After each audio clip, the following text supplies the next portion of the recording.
නමෝ තස්සේ භගවතෝ අරහතෝ සම්මා සම්බුද්දස්සේ අභිධම්මේ යෝකප්ප කෝටි හිපියප්ප මෙයං කාලං කරොන්තෝ අති දුක්ඛරාණී khedං ගතෝ ලෝක නමෝ මහා කරුණිකස්ස තස්සේ අපි පරිච්ඡේද 5ක් ඉවර කරානේ. රේරුකාන් සන්නාසේ ප ဋ ාණ ගැන පොඩි හැඳින්වීමක් කරලා තියෙනවා. අභිධර්මයේ මූලික කරුණු පොතේ රෝමිලක්කම් 10 වෙනි එක. රෝමිලක්කම් 10 මේ විදියට කතිරේ තියෙන්නේ. එකේ ලස්සන හැඳින්වීමක් තියෙනවා ප ဋ ාණ ගැන. යතම ඡේදය අභිධර්ම ප්‍රකරණයන් අතුරේ නුදු අනන්ත ණය සමන්නාගත ප ဋ ාණ මහා ප්‍රකරණයේ විශේෂයෙන් ඥාන වර්ධනය කරන්නා වූ ඥානය ප්‍රසන්න කරන්නා වූ ඥානය තියුණු කරන්නා වූ ප්‍රකරණයකි. ඒ වාක්‍යය බොහොම වැදගත්. අභිධර්ම ප්‍රකරණයන් අතුරේ නුදු අනන්ත ණය සමන්නාගත ප ဋ ාණ මහා ප්‍රකරණය විශේෂයෙන් ඥානය වර්ධනය කරන්නා වූ ඥානය ප්‍රසන්න කරන්නා වූ ඥානය තියුණු කරන්නා වූ ප්‍රකරණයකි. තථාගතයන් වහන්සේ බෝධි මූලයේදී සෞඛලසුන් නසා බුදු වූයේ වී නමුදු සම්බුද්ධත්වයට පැමිණි පළමු වන දෙවන තුන්වන සතිවලදී නීල පීතාදී රශ්මීහු නොනික්මුණාහුය.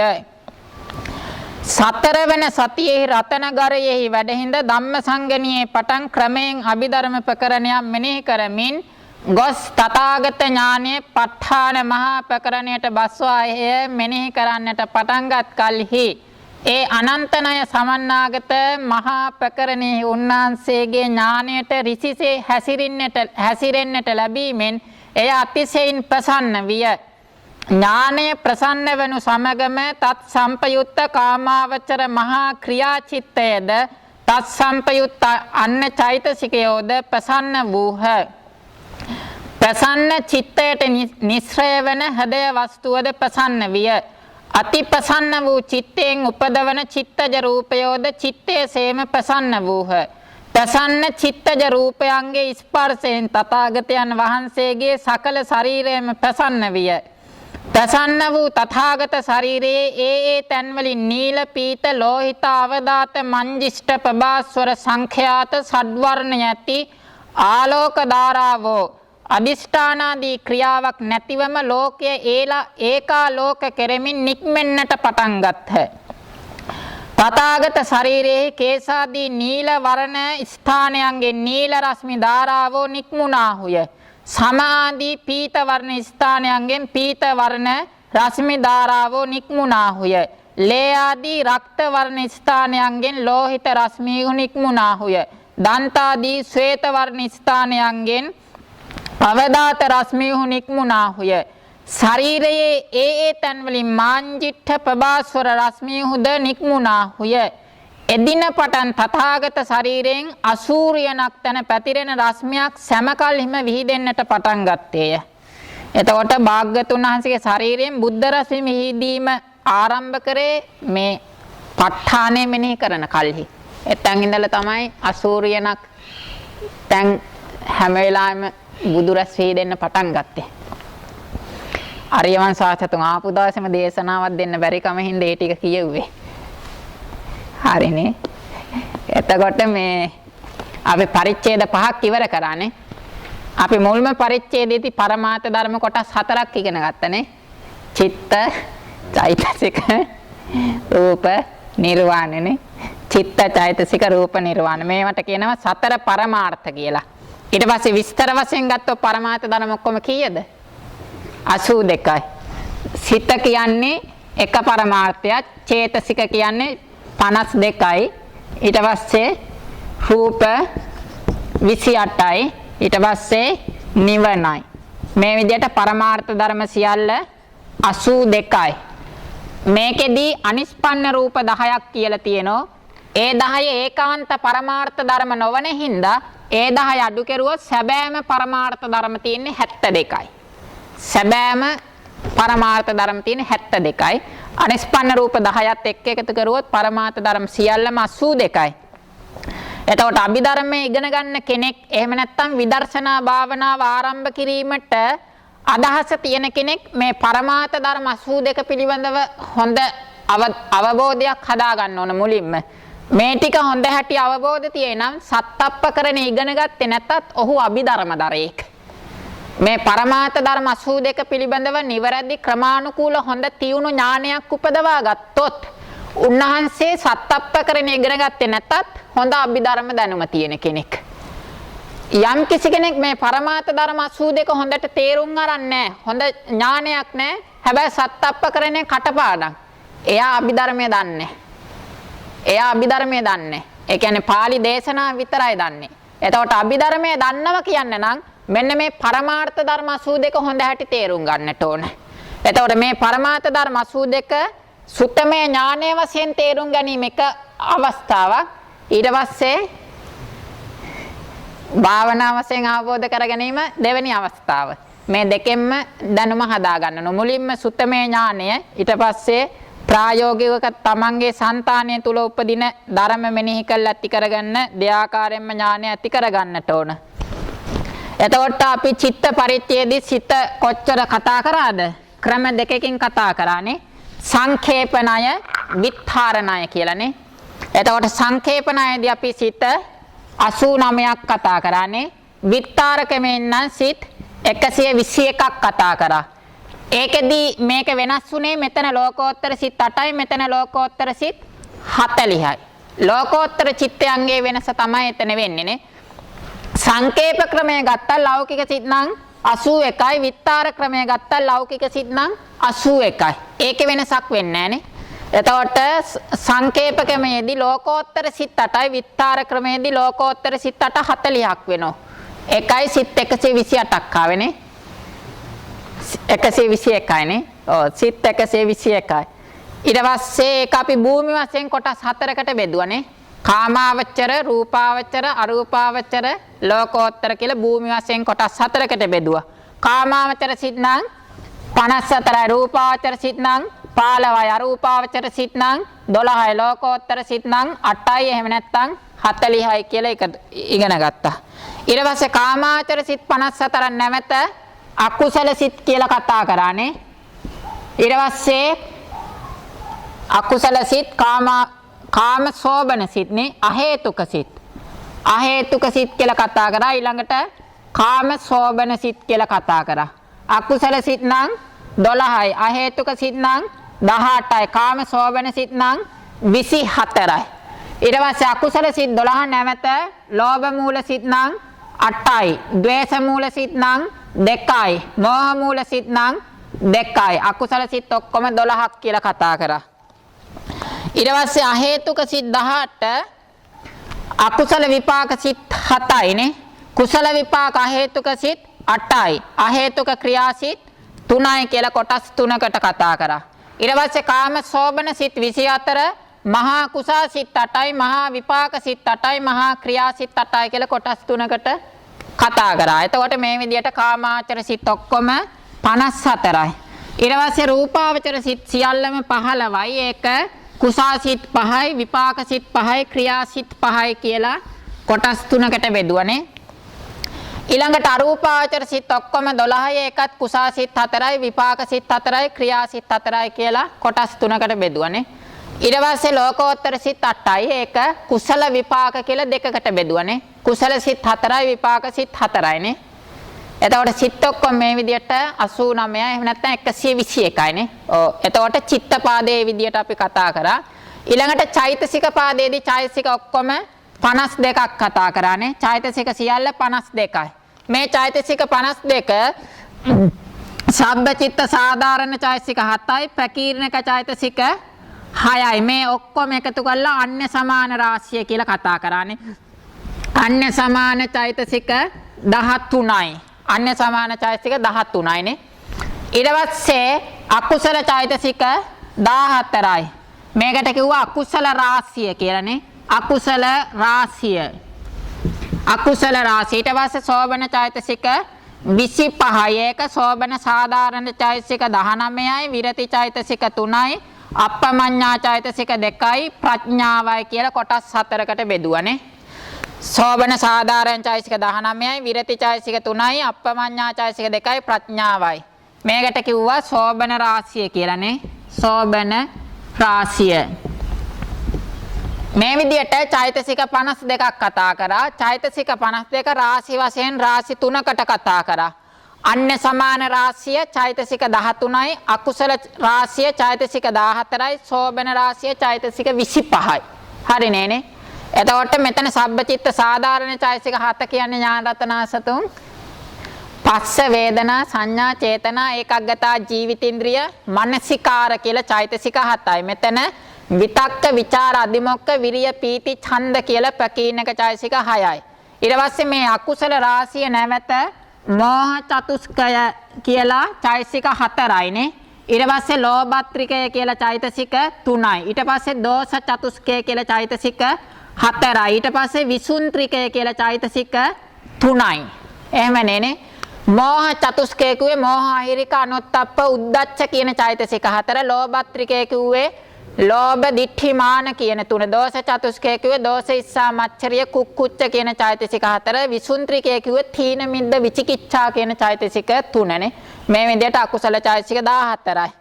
ඊට පස්සේ සෝබන සාධාරණ චෛතසික 19 කිව්වේ සද්දා සති හිරි ඔත්තප්ප අලෝභ දෝෂ తත්‍ර මජ්ජත්තතා කාය පස්සද්දි චිත්ත පස්සද්දි කාය ලහුතා චිත්ත ලහුතා කාය මුදුතා චිත්ත මුදුතා කාය කම්මඤ්ඤතා චිත්ත කම්මඤ්ඤතා කාය පාගුඤ්ඤතා චිත්ත පාගුඤ්ඤතා කායුජ්ජුකතා චිත්තුජ්ජුකතා කියන චෛතසික 19. විරති චෛතසික 3 කිව්වේ සම්මා වාචා සම්මා කම්මන්ත සම්මා ආජීව කියන 3. කරුණා මුදිතා කියන 2 අප්පමඤ්ඤා චෛතසික 2 ප්‍රඥාව කියන්නේ අමෝහයනේ. ඒ විදිහට චෛතසික 52ක් කතා කරා. ඊට පස්සේ චෛතසික වල සම්ප්‍රයෝගණය සංග්‍රහණය කියලා විශේෂ ණය ක්‍රම දෙකක් කතා කරානේ. එතකොට සම්ප්‍රයෝගණය කිව්වේ එක එක චෛතසිකයක් යෙදෙන්නා වූ සිත් ප්‍රමාණය වෙන්කොට දැනගන්නා ක්‍රමයට කිව්වා සම්ප්‍රයෝගණය කියලානේ.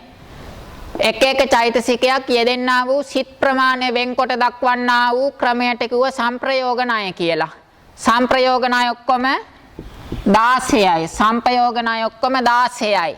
ඊට පස්සේ එක එක සිතක යෙදෙන්නා වූ චෛතසික ප්‍රමාණය වෙන්කොට දැක්වීමට කිව්වා සංග්‍රහණය කියලා. එක එක සිතක යෙදෙන්නා වූ චෛතසික ප්‍රමාණය වෙන්කොට දැක්වීමට කිව්වා සංග්‍රහණය කියලා. සංග්‍රහණය ඔක්කොම 33යි කියලා අපි ඉගෙන ගත්තනේ. ඊට පස්සේ සම්ප්‍රයෝගණය 16 ආවේ කොහොමද? සබ්බචිත්ත සාධාරණ චෛතසික 7 සිත් 89ම යෙදෙනවා. ඒක එක සම්ප්‍රයෝගණයක් නේ. ඊට පස්සේ විතරකයේ සිත් 55ක යෙදෙනවා. විචාරයේ සිත් 66ක යෙදෙනෝනේ. අදිමොක්කයේ සිත් 73ක යෙදෙනෝනේ. අදිමොක්කයේ සිත් 73ක යෙදෙනවා. 73කද? 69කනේ. 78කනේ. 78ක. අදිමොක්කයේ සිත් 78ක යෙදෙනවා. අදිමොක්කෝ දිපංච විඥාන විචිකිච්ඡා සාගත වජ්ජිත චිත්තේසු. අදිමොක්කේ දිපංච විඥානයේ විචිකිච්ඡා සාගතයි සිතයි කියන සිත් 11 තමයි යෙදෙන්නේ නැත්තේනේ. එතකොට 89 11ක් අඩු කරාම 78ද? 78යි. එහෙම නැත්නම් අර ගාථා මතක් කරත් හරිනේ. පංච පඤ්ඤාසච්චය සට්ටි අට්ඨ සත්තති. හරිනේ. අට්ඨ සත්තති 78යි. එතකොට විතක්ක විචාර අධිමොක්ඛ වීරිය ගත්තයින් පස්සේ 73යිනේ. අට්ඨ සත්තති තිසත්තති. තිසත්තති 73යි. විතක්ක විචාර අධිමොක්ඛ විරිය පීතිය ගත්තයින් පස්සේ ඒක පඤ්ඤාස 51යිනේ. සිත් 51ක යෙදෙනවා. ඡන්දය ගත්තයින් පස්සේ සිත් 69ක යෙදෙනෝනේ. පංච පඤ්ඤාස ච සට්ටි අට්ඨ සත්තති තිසත්තති ඒක පඤ්ඤාස චේකුණ සත්තති සපකින්නකා නේ. එතකොට මෙතන සම්ප්‍රයෝගණය කීයද? 7යිනේ. එතන සම්ප්‍රයෝගණය 7යි. ඊට පස්සේ මෝහ චතුස්කය අකුසල සිත් 12 යෙදෙනවා. මෝහ චතුස්කය අකුසල සිත් 12 යෙදෙනවා. ලෝභත්‍රිකය ලෝභ මූලික සිත් 8 යෙදෙනවා. ඒකෙන් දිට්ඨිය යෙදෙන්නේ දිට්ඨිගත සම්පයුත්ත 4, මානය යෙදෙන්නේ දිට්ඨිගත විප්පයුත්ත 4, ලෝභයේ සිත් 8ෙම යෙදෙනවා. එතකොට ලෝභත්‍රිකය එක ණයක් විදියට ගන්නෙනේ. ලෝභත්‍රිකය ලෝභ මූලික සිත් 8 යෙදෙනවා. ඊට පස්සේ දෝෂ චතුස්කය ගත්තායින් පස්සේ ද්වේෂ මූලික සිත් දෙකේ යෙදෙනවානේ. ඊට පස්සේ තීන මිද්ද දෙක ගත්තායින් පස්සේ සසංකාරික සිත් පහේ යෙදෙනවා. විචිකිච්ඡාව ගත්තායින් පස්සේ විචිකිච්ඡා සිතේ යෙදෙනවා. එතකොට මේ විදිහට අකුසල රාශියේ සංප්‍රයෝග ණය 5යි. අකුසල රාශියේ සංප්‍රයෝග ණය 5යිනේ. ඊට පස්සේ සෝබන චෛතසික 19 සෝබන සිත් 59 යෙදෙනවා. ඊට පස්සේ විරති චෛතසික 3 ගත්තායින් පස්සේ ලෝකෝත්තර සිත් 8 සහ කාමාවචර මහා කුසල සිත් 8 කියන සිත් 16 යෙදෙනෝනේ. ඊට පස්සේ අප්පමඤ්ඤා දෙක ගත්තායින් පස්සේ සිත් 28ක යෙදෙනෝනේ. සිත් 28 ආවේ මහා කුසල සිත් 8යි මහා ක්‍රියා සිත් 8යි එතන 16යි. ඊට පස්සේ පඨම ද්විතීය තතිය චතුත්ථ කියන ඥාන සිත් 12යි. එහෙම නේ. පඨම ඥාන සිත් 3යි, ဒုတိ ඥාන සිත් 3යි, තතිය ඥාන සිත් 3යි, චතුත්ථ ඥාන සිත් 3යි. එතන 12යි නේ. 16යි 12යි 28යි නේ. 16යි 12යි 28යි. අප්පමඤ්ඤා චෛතසික දෙක සිත් 28ක යෙදෙනවා. ඊට පස්සේ ප්‍රඥා චෛතසිකය ගත්තායින් පස්සේ සිත් 47ක යෙදෙනවා. ප්‍රඥා චෛතසික සිත් 47ක යෙදෙනවා. 47 ආවේ ඥාන සම්පයුත්ත මහා කුසල සිත් 4යි, විපාක සිත් 4යි, ක්‍රියා සිත් 4යි. කාමාවචර සිත් නම් 12යි. ඊට පස්සේ මහග්ගත ලෝකෝත්තර සිත් 35යි. මේ දෙක එකතු කරායින් පස්සේ 47යි. එතකොට මේ විදිහට සෝබන රාශියේ සංප්‍රයෝග ණය 4යි.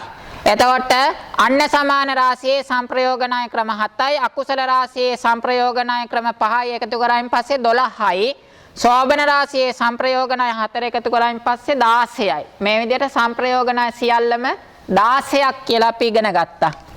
ඊට පස්සේ සංග්‍රහ ණය සියල්ලම 33යි. තෙත්තිංස විද සංගහෝ. තෙත්තිංස විද සංගහෝ. සංග්‍රහ ණය සියල්ලම මේ 33කට අපි කතා කරා. එතෙන්දී මුලින්ම අකුසල සිත් ගත්තයින් පස්සේ අකුසල සිත් වල සංග්‍රහ ණය ක්‍රම ඔක්කොම 7යි නේද? අකුසල සිත් 12 සංග්‍රහ ණය ක්‍රම සියල්ල 7යි නේ. ඊට පස්සේ ඒකේ කොහමද? පළවෙනි අකුසල සිත ගත්තයින් පස්සේ චෛතසික 19ක් කියදෙනෝනේ. සෝමනස්ස සාගත දිට්ඨිගත සම්පයුත් අසංකාරික සිතේ චෛතසික 19යි. ඊට පස්සේ පළවෙනි එකේ ගත්තයින් පස්සේ චෛතසික 19ක් කියදෙනවා. අකුසල සිත ගත්තයින් පස්සේ. ඒ පස්සේ ණය ක්‍රම එකතු කරනකොට එහෙමයි. ඊට පස්සේ දෙවෙනි සිත ගත්තොත් මේකටම තීන මිද්ද චෛතසික දෙක එකතු කරලා චෛතසික 21ක් කියදෙනෝනේ. ඊට පස්සේ සෝමනස්ස සාගත දිට්ඨිගත විප්පයුත් අසංකාරික සිත ගත්තොත් ඒ චෛතසික 19යි යෙදෙන්නේ. ඊට පස්සේ හතරවෙනි සිත ගත්තයින් පස්සේ මේ 19ට තීන මිද්ද දෙක එකතු කරලා චෛතසික 21ක් යෙදෙනවා. ඊට පස්සේ උපේක්ඛා සාගත දිට්ඨිගත සම්පයුත් අසංකාරික සිතේ චෛතසික යෙදෙන්නේ 18යි. පීති චෛතසිකය යෙදෙන්නේ. මෙතන මේ 19න් පීති අඩු කරායින් පස්සේ ඉතුරු චෛතසික 18නේ. ඊට පස්සේ 6 වෙනි සිතේ යෙදෙන්නේ චෛතසික 20යි. තීන මිද්ද දෙක එකතු කරනවා. ඊට පස්සේ 7 වෙනි සිතේ ඒ 18යි. මේකේ වෙනස මේක දිට්ඨිය තියෙන්නේ මේක මානය තියෙන්නේ නේ. ඊට පස්සේ 8 වෙනි සිතේ චෛතසික 20යි. තීන මිද්ද එකතු කරලා 20යි. මේ තමයි ලෝභ මූලික සිත් 8 සංග්‍රහණය. ඊට පස්සේ 10 වෙනි සිතේ ද්වේෂ මූලික සිතේ චෛතසික 20යි යෙදෙන්නේ. තමයි සම්බචිත්ත සාධාරණ චෛතසික 7යි. විතක්ක විචාර අදිමොක්ක විරිය ඡන්ද කියන පැකින්නක චෛතසික 5යි. 7යි 5යි 12යි. මෝහ චතුස්කයයි 16යි. දෝෂ චතුස්කයයි 20යි. හරිනේ. පළවෙනි ද්වේෂ මූලික සිතේ පීතිය යෙදෙන්නේ නැහනේ දෝමනස සිත්වල. ඊට පස්සේ 11 වෙනි සිතේ චෛතසික 22යි. තීන මිද්ද දෙක එකතු කරලා ඊට පස්සේ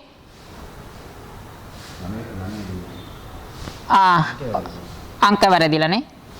මෙතන 9යි නේ. 9යි මෙතන 10යි. ඊට පස්සේ 11. 11 වෙනි සිතේ කියන්නේ උපේක්ඛා සාගත විචිකිච්ඡා සම්පයුත්ත සිතනේ. ඒකේ චෛතසික 15යි යෙදෙන්නේ. ඊට පස්සේ 12 වෙනි සිතේ චෛතසික 15යි යෙදෙන්නේ නේ. එතකොට මේ විදිහට තමයි අකුසල සිත්වල චෛතසික යෙදීමනේ. එතකොට ඒකෙදී අසංකාරික සිත් වලින් සෝමනස්ස සාගත දිට්ඨිගත සම්පයුත්ත අසංකාරික සිතයි සෝමනස්ස සාගත දිට්ඨිගත විප්පයුත් අසංකාරික සිතයි කියන සිත් දෙකම එක සංප්‍රයෝගණයක් හැටියට තමයි ගන්නෙ. ඊට පස්සේ උපේක්ඛා සාගත දිට්ඨිගත සංපයුත් අසංකාරික සිතයි දිට්ඨිගත විප්පයුත් අසංකාරික සිතයි කියන දෙකම එක සංප්‍රයෝගණයක් හැටියට ගන්නෙ.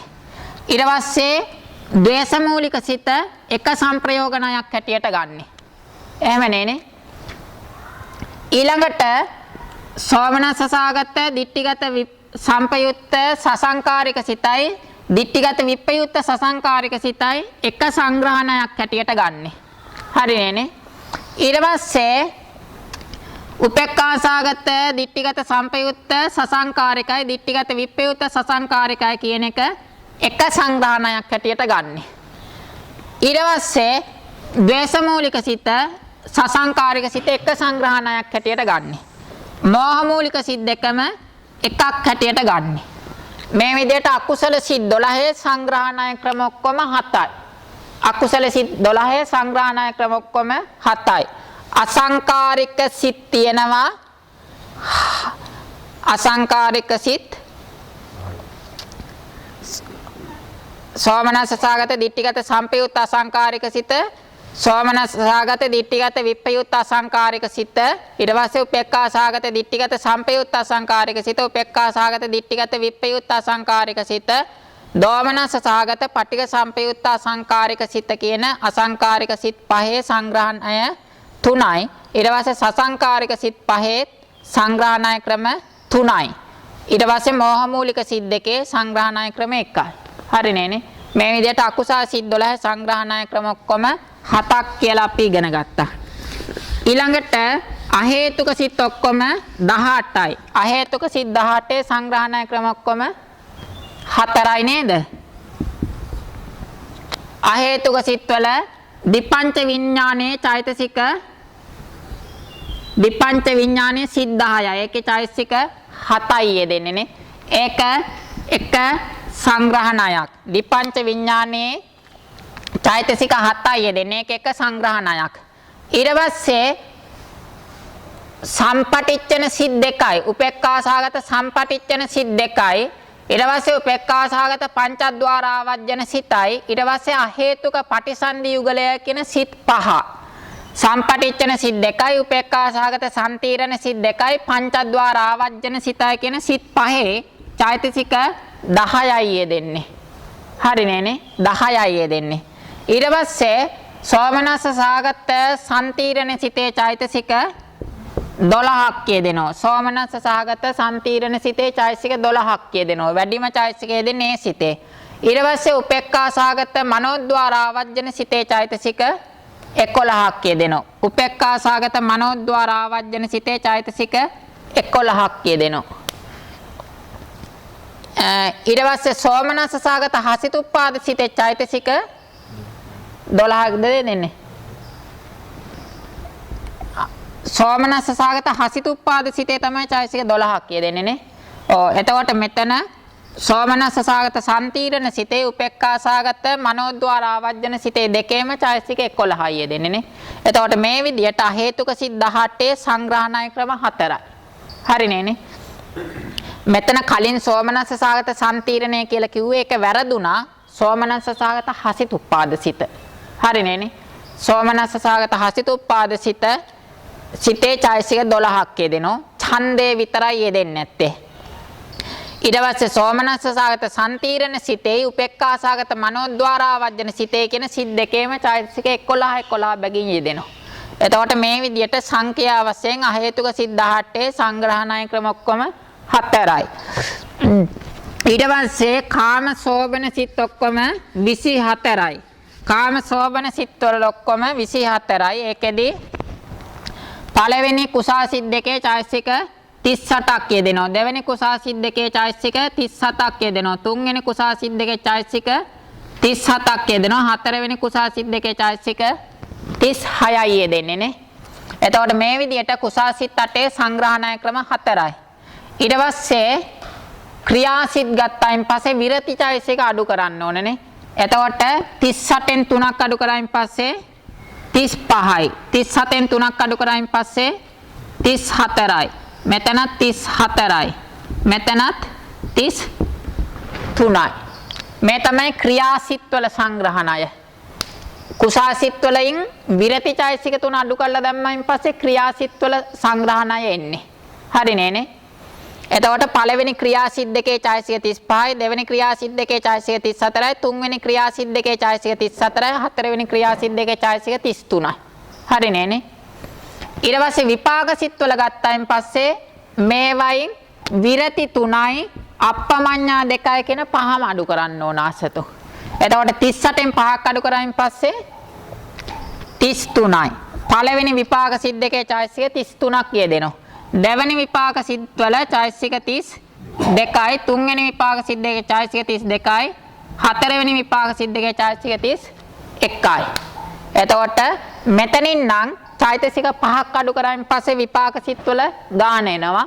මෙතනින් අඩු කරනව නම් අප්පමඤ්ඤා 2 විතරයි. අප්පමඤ්ඤා 2 මෙතනින් මේ වයින් 2 අඩු කරා නම් විපාක සිත්වල ගාන එනවා. 35න් 2ක් අඩු කරාම 33යි. හරිනේ. ක්‍රම දෙකකට හොයන්න පුළුවන් විපාක සිත්වල. හරිනේ. එතකොට කුසල් සිත්වල සංග්‍රහණය ක්‍රම 4 දැනගත්තා නම් විපාක ක්‍රියා සිත්වල සංග්‍රහණය ගන්න පුළුවන් Tamanට. ක්‍රියා සිත්වල සංග්‍රහණය ගන්න කුසල් සිත් වලින් චෛතසික 3 ගානේ අඩු කරනවා. විරති චෛතසික 3 අඩු කරලා දැම්මයින් පස්සේ ඉතුරු වෙන්නේ ක්‍රියා සිත්වල සංග්‍රහණය. ඊට පස්සේ මේ විපාක සිත්වල සංග්‍රහණය ක්‍රමය හොයන ක්‍රම දෙකක් තියෙනවා. කුසල සිත් වලින් විරති අප්පමඤ්ඤය කියන චෛතසික 5 ගානේ අඩු කරුවත් විපාක සිත්වල සංග්‍රහණය එනවා. එහෙම නැත්නම් ක්‍රියා සිත්වල යෙදෙන චෛතසික වලින් චෛතසික 2 ගානේ අඩු කරත් විපාක සිත්වල සංග්‍රහණය එනවා. එතකොට මේ විදිහට මහා කුසල සිත් 8 සංග්‍රහණය ක්‍රම 4යි, මහා ක්‍රියා සිත් 8 සංග්‍රහණය ක්‍රම 4යි, මහා විපාක සිත් 8 සංග්‍රහණය ක්‍රම 4යි කියලා කාම සෝබන සිත් 24 සංග්‍රහණය ක්‍රම ඔක්කොම 12යි. එතකොට අකුසල වල 7යි, අහේතුක වල 4යි 11යි. ඊට පස්සේ කාම සෝබන සිත් වල 12යි එකතු කරායින් පස්සේ 23යි. එතකොට කාමාවචර සිත් 54 සංග්‍රහණය ක්‍රම සියල්ලම 23යි. හරිනේ. කාමාවචර සිත් 54 සංග්‍රහණය ක්‍රම සියල්ලම 23යි. ඊට පස්සේ රූපාවචර සිත් වල ධානා පංචක යනුව සංග්‍රහණය ක්‍රම ඔක්කොම 5යිනේ. පඨම ඥාන සිත් වල චෛතසික 35යි, ဒုတိ ඥාන වල 34යි, තතිය ඥාන වල 33යි, චතුර්ථ ඥාන වල 32යිනේ. පංචම ඥාන වල 30යි. කරුණා මුදිතා අයින් කරන්න ඕනේ. එතකොට පඨම ඥාන වල මහා කුසල් සිත් වල චෛතසික 38ක් යෙදෙනවනේ. ඒ වයින් විරති චෛතසික 3 අඩු කරායින් පස්සේ පඨම ඥාන සිත් වල සංග්‍රහණය එනවා. ඒකෙන් විතර්කය අඩු කරායින් පස්සේ ဒုတိ ඥාන වල සංග්‍රහණය එනවා. ඒකෙන් පීතිය විතක්ක විචාරය අඩු කරායින් පස්සේ තතිය ඥාන වල සංග්‍රහණය එනවා. ඒකෙන් පීතිය අඩු කරායින් පස්සේ චතුත්ථ ඥාන වල සංග්‍රහණය එනවා. ඒකෙන් අප්පමඤ්ඤා 2 අඩු කරායින් පස්සේ පංචම ඥාන වල සංග්‍රහණය එනවා. හරිනේ. එතකොට මේ විදිහට රූපාවචර සිත් වල ඥාන පංචක යනුව සංග්‍රහණය ක්‍රම ඔක්කොම 5යි. ඊට පස්සේ අරූපාවචර සිත් වල සංග්‍රහණය ඔක්කොම කීයද? ඕනේ. ඒ කියන්නේ මෙතන පංචම ඥාන සිත් ඔක්කොම අරූපාවචර සිත් 12ත් පංචම ඥානෙම සංග්‍රහ කරලා තියෙන්නේ නේ. එතකොට මහග්ගත සිත් ඔක්කොගේම සංග්‍රහණය ඔක්කොම 5යි. මහග්ගත සිත් ඔක්කොගේම සංග්‍රහණය ඔක්කොම 5යි. ඒ කියන්නේ රූපාවචර පංචම ඥාන සිත් 3යි, අරූපාවචර 12යි කියන මේ ඔක්කොගේම තමයි චෛතසික 30ක් වෙන්නේ. හරිනේ. රූපාවචර පංචම ඥාන සිත් 3යි, අරූපාවචර සිත් 12යි කියන මේ පංචම ඥාන සිත් 15ෙම තමයි චෛතසික 30ක් යෙදෙන්නේ. ඒක එක සංග්‍රහණයක්. එතකොට මහග්ගත සිත් 27ෙම සංග්‍රහණය ක්‍රම ඔක්කොම 5යිනේ. 5යි. ඊට පස්සේ ලෝකෝත්තර සිත් 40 සංග්‍රහණය ක්‍රම 5යිනේ. පඨම ඥාන වල චෛතසික ඔක්කොම 36යි. ဒုတိ ඥාන වල 35යි, තතිය ඥාන වල 34යි, චතුත්ථ ඥාන වල 33යි, පංචම ඥාන වල 33යි. මේ විදිහට ලෝකෝත්තර සිත් 40 සංග්‍රහණය ක්‍රම ඔක්කොම 5යි. පඨම ඥාන සිත් 8 චෛතසික 36ක් කියදෙනවා. ဒုတိ ය ඥාන සිත් 8 35යි. තතිය ඥාන සිත් 8 34යි. චතුර්ථ ඥාන සිත් 8 33යි. පංචම ඥාන සිත් 8 මෙතන සුඛ සහගතයි, මෙතන උපේක්ඛා සහගතයි, චෛතසික සමානයි. එතකොට ලෝකෝත්තර සිත් 40ෙම සංග්‍රහණය ක්‍රම ඔක්කොම 5යි. 5යි. ලෝකෝත්තර සිත් 40 සංග්‍රහණය ක්‍රම ඔක්කොම 5යි. එතකොට මේ විදියට කාමාචර සිත් 54 සංග්‍රහණය ක්‍රම ඔක්කොම 23යි. මහග්ගත සිත් 27 සංග්‍රහණය ක්‍රම ඔක්කොම 5යි. ලෝකෝත්තර සිත් 40 සංග්‍රහණය ක්‍රම ඔක්කොම 5යි. මේ ටික ඔක්කොම එකතු කරායින් පස්සේ තෙත්තිංස විද සංගහෝ. ඉති විත්තාරතෝ බුත්තෝ තෙත්තිංස විද සංගහෝ. එතකොට සංග්‍රහණය ඔක්කොම 33යි. සංප්‍රයෝගණය ඔක්කොම 16යි. මේ විදිහට සංප්‍රයෝගණය 16යි, සංග්‍රහණය 33යි. මේක අභිධර්ම ඉගෙන ගන්නකොට අනිවාර්යයෙන්ම හොඳට ප්‍රගුණ කරගන්න ඕනේ. නැත්නම් ඒ තැන්වල ස්වරූපාර්ථ වෙන් කරගන්න හැකියාවක් ලැබෙන්නේ නැහැ. එතකොට මේ විදිහට දෙවෙනි පරිච්ඡේදය ඉවර කරානේ. ඊට පස්සේ තුන්වෙනි පරිච්ඡේදය අපි කොටස් 6කට කඩලා ඉගෙන ගත්තනේ. පළවෙනි එක වේදනා සංග්‍රහය, දෙවෙනි එක හේතු සංග්‍රහය, තුන්වෙනි එක කෘත්‍ය සංග්‍රහය, හතරවෙනි එක ద్వාර සංග්‍රහය, ඊට පස්සේ පස්වෙනි එක ආරම්මන සංග්‍රහය, ඊට පස්සේ හයවෙනි එක වස්තු සංග්‍රහය. වස්තු සංග්‍රහය. මේ විදිහට තුන්වෙනි පරිච්ඡේදයේ සංග්‍රහ 6කට කැඩුවනේ. වේදනා හේතුතෝ කිච්ච ద్వාරාලම්බන වත්තුතෝ චිත්තුප්පාද වසේනේව සංගහෝ නාම නීයතේ. වේදනා සංග්‍රහය, හේතු සංග්‍රහය, කෘත්‍ය සංග්‍රහය, ద్వාර සංග්‍රහය, ආරම්මන සංග්‍රහය, වස්තු සංග්‍රහය කියලා සංග්‍රහ 6කට බෙදලා ඉගෙන ගත්තනේ. එතෙන්දි වේදනා සංග්‍රහයේදී වේදනාව ක්‍රම දෙකකට කිව්වනේ. ආරම්මන රසානුභවන වේදෙන් නම් වේදනාව 3යිනේ. සුඛ වේදනා, දුක්ඛ වේදනා, උපේක්ඛා වේදනා කියලානේ. ඉන්ද්‍රිය වේදෙන් නම් සුඛින්ද්‍රිය, දුක්ඛින්ද්‍රිය, සෝමනස්සින්ද්‍රිය, දෝමනස්සින්ද්‍රිය, උපේක්ඛින්ද්‍රිය කියලා 5 ආකාරයකින් කිව්වනේ. එතකොට එතෙන්දී සුඛ සහගත සිත් නම් 1යිනේ. දුක්ඛ සහගත සිත් නම් 1යි. සෝමනස්ස සහගත සිත් නම් 62යි. දෝමනස්ස සහගත සිත් නම් 2යි. උපේක්ඛා සහගත සිත් නම් ඔක්කොම 55යි කියලා අපි ඉගෙන ගත්තා. ඊට පස්සේ තුන් ආකාර ભેදයෙන් නම් සුඛ සහගත සිත් ඔක්කොම 63යි. දුක්ඛ සහගත සිත් ඔක්කොම 3යි. උපේක්ඛා සහගත සිත් ඔක්කොම 55යි තුන් ආකාර ભેදයෙන් නන්නේ. ඒ තමයි වේදනා සංග්‍රහය. හේතු සංග්‍රහයේදී අපි හේතු 6ක් කතා කරන්නේ. ලෝභ, දෝෂ, මෝහ, අලෝභ, දෝෂ, අමෝහ කියලා හේතු 6ක් කතා කරා. එතෙන්දී එක හේතුවක් යෙදෙන සිත් නම් 2යිනේ. ඒ තමයි මෝහ මූලික සිත් 2. හේතු දෙකක් යෙදෙන සිත් නම් 22යිනේ. ඒ තමයි අකුසල සිත් 10යි, ඥාන විප්‍රයුක්ත කාමසෝබන සිත් 12යි කියන සිත් 22. ඒක හේතුක සිත් 2යි, ද්වි හේතුක සිත් 22යි. ත්‍රි හේතුක සිත් නම් 47යි. ප්‍රඥාව යෙදෙන සිත් 47නේ. ඊට පස්සේ අහේතුක සිත් නම් 18යි. එක හේතුවක් යෙදෙන්නේ නැති සිත් 18යි. අහේතුක සිත් 18යි. ද්වි හේතුක සිත් නම් 2යි. මෝහ මූලික සිත් 2. ඊට පස්සේ නෙමෙයි. ඒක හේතුක සිත් නම් 2යි. ද්වි හේතුක සිත් නම් 22යි. ත්‍රි හේතුක සිත් නම් 47යිනේ. ඒ විදිහට හේතු සංග්‍රහය ඉගෙන ගත්තා. ඊට පස්සේ කෘත්‍ය සංග්‍රහයේදී කෘත්‍ය අපි කීයක් ඉගෙන ගත්තද ඔක්කොම? 14යිනේ. පටිසන්ධි, භවංග, ආවජ්ජන, දස්සන, සවන, ගායන, සායන, පුසන, සම්පටිච්ඡන, සම්තීරණ, වොත්ථපන, ජවන, තදාරම්මන, චුති කියලා සිතකින් කරන කෘත්‍ය 14ක් කතා කරන්නේ. ඊට පස්සේ එතෙන්දී පටිසන්ධි, භවංග, චුති කෘත්‍ය කරන සිත් ඔක්කොම 19ක් අපි ඉගෙන ගත්තා. මහා විපාකටයි, උපේක්ඛා සහගත සම්තීරණ සිත් 2යි, කාමාචර සිත් 10යි, රූපාවචර විපාක 5යි 15යි, අරූපාවචර විපාක 4යි 19ක් කියලා ඉගෙන ගත්තා.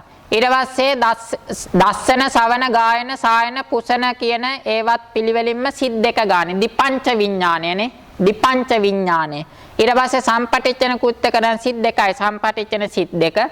සම්තීරණ කෘත්‍ය කරන සිතුත් 3යි. සම්තීරණ සිත් 3නේ. තදාරම්මන කෘත්‍ය කරන සිත් 11යි. ඒ තමයි මහා විපාකටයි සම්තීරණ සිත් 3යි කියන සිත් 11නේ.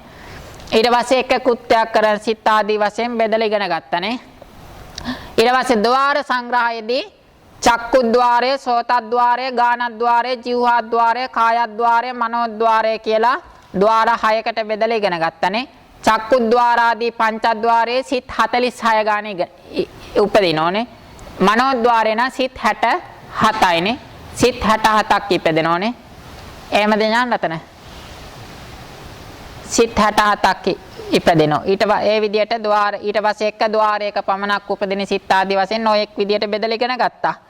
ඊට පස්සේ ආරම්මන සංග්‍රහයේදී අරමුණු කොටස් 6කට කැඩුවනේ. රූපාරම්මන, සද්දාරම්මන, ගන්ධාරම්මන, රසාරම්මන, පොට්ටබ්බාරම්මන, ධම්මාරම්මන කියලා.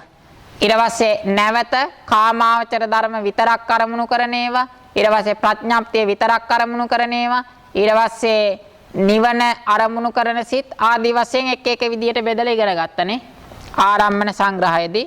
ඊට පස්සේ වස්තු සංග්‍රහයේදී වස්තු රූප 6ක් ඉගෙන ගත්තා. චක්කුවත්තු, සෝතවත්තු, ගානවත්තු, જીවහාවත්තු, කායවත්තු, හදේවත්තු කියලා. ඊට පස්සේ පිළිවෙලින් දිපංච විඥාන ධාතුව උපදින්නේ චක්කුවත්තු ආදී පහේනේ.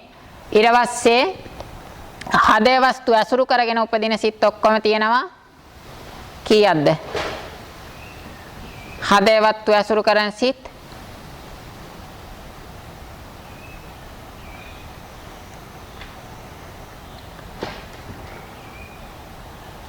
द्वे चत्तालीस निस्साय ते चत्तालीस निस्साय द्वे चत्तालीस जायरे निस्साय च अनिस्साय पाकारूपा अनिश्चिता කියලා තිබුණේනේ. තේ 44 නිස්සාය කියන්නේ හදේ වස්තුවක් ඇසුරු කරගෙනම උපදින සිත්. හදේ වස්තු නෙමෙයි වස්තු රූපයක් ඇසුරු කරගෙනම උපදින සිත් තියෙන ඔක්කොම 43යි. ඊට පස්සේ ද්වේ 44 ජායරේ නිස්සාය ච අනිස්සාය. විතක වස්තු රූපය ඇසුරු කරන විතක වස්තු රූපය ඇසුරු නොකරන සිත් 42යි. පාකා රූපා අනිශ්චිතා. පාකා රූපා අනිශ්චිතා කියන්නේ කවදාවත් වස්තු රූපයක් ඇසුරු කරන්නේ නැති සිත් 4යි. ඒ තමයි අරූපාවචර විපාක සිත් 4. එතකොට වස්තු රූපයක් ඇසුරු කරන සිත් ඔක්කොම 40යි 80යි 85යි නේ. 85යි. 85න් 10ක් අඩු කරායින් පස්සේ 75යි. එතකොට හදේ වස්තු ඇසුරු කරන සිත් තියෙන ඔක්කොම 75ක්. හදේ වස්තු ඇසුරු කරන සිත් ඔක්කොම 75ක් තියෙනවා. අපි හොයලා බලමු මොනවද කියලා. අකුසල සිත් 12යි. අකුසල සිත් 12ම හදේ වස්තුව ඇසුරු කරනවා.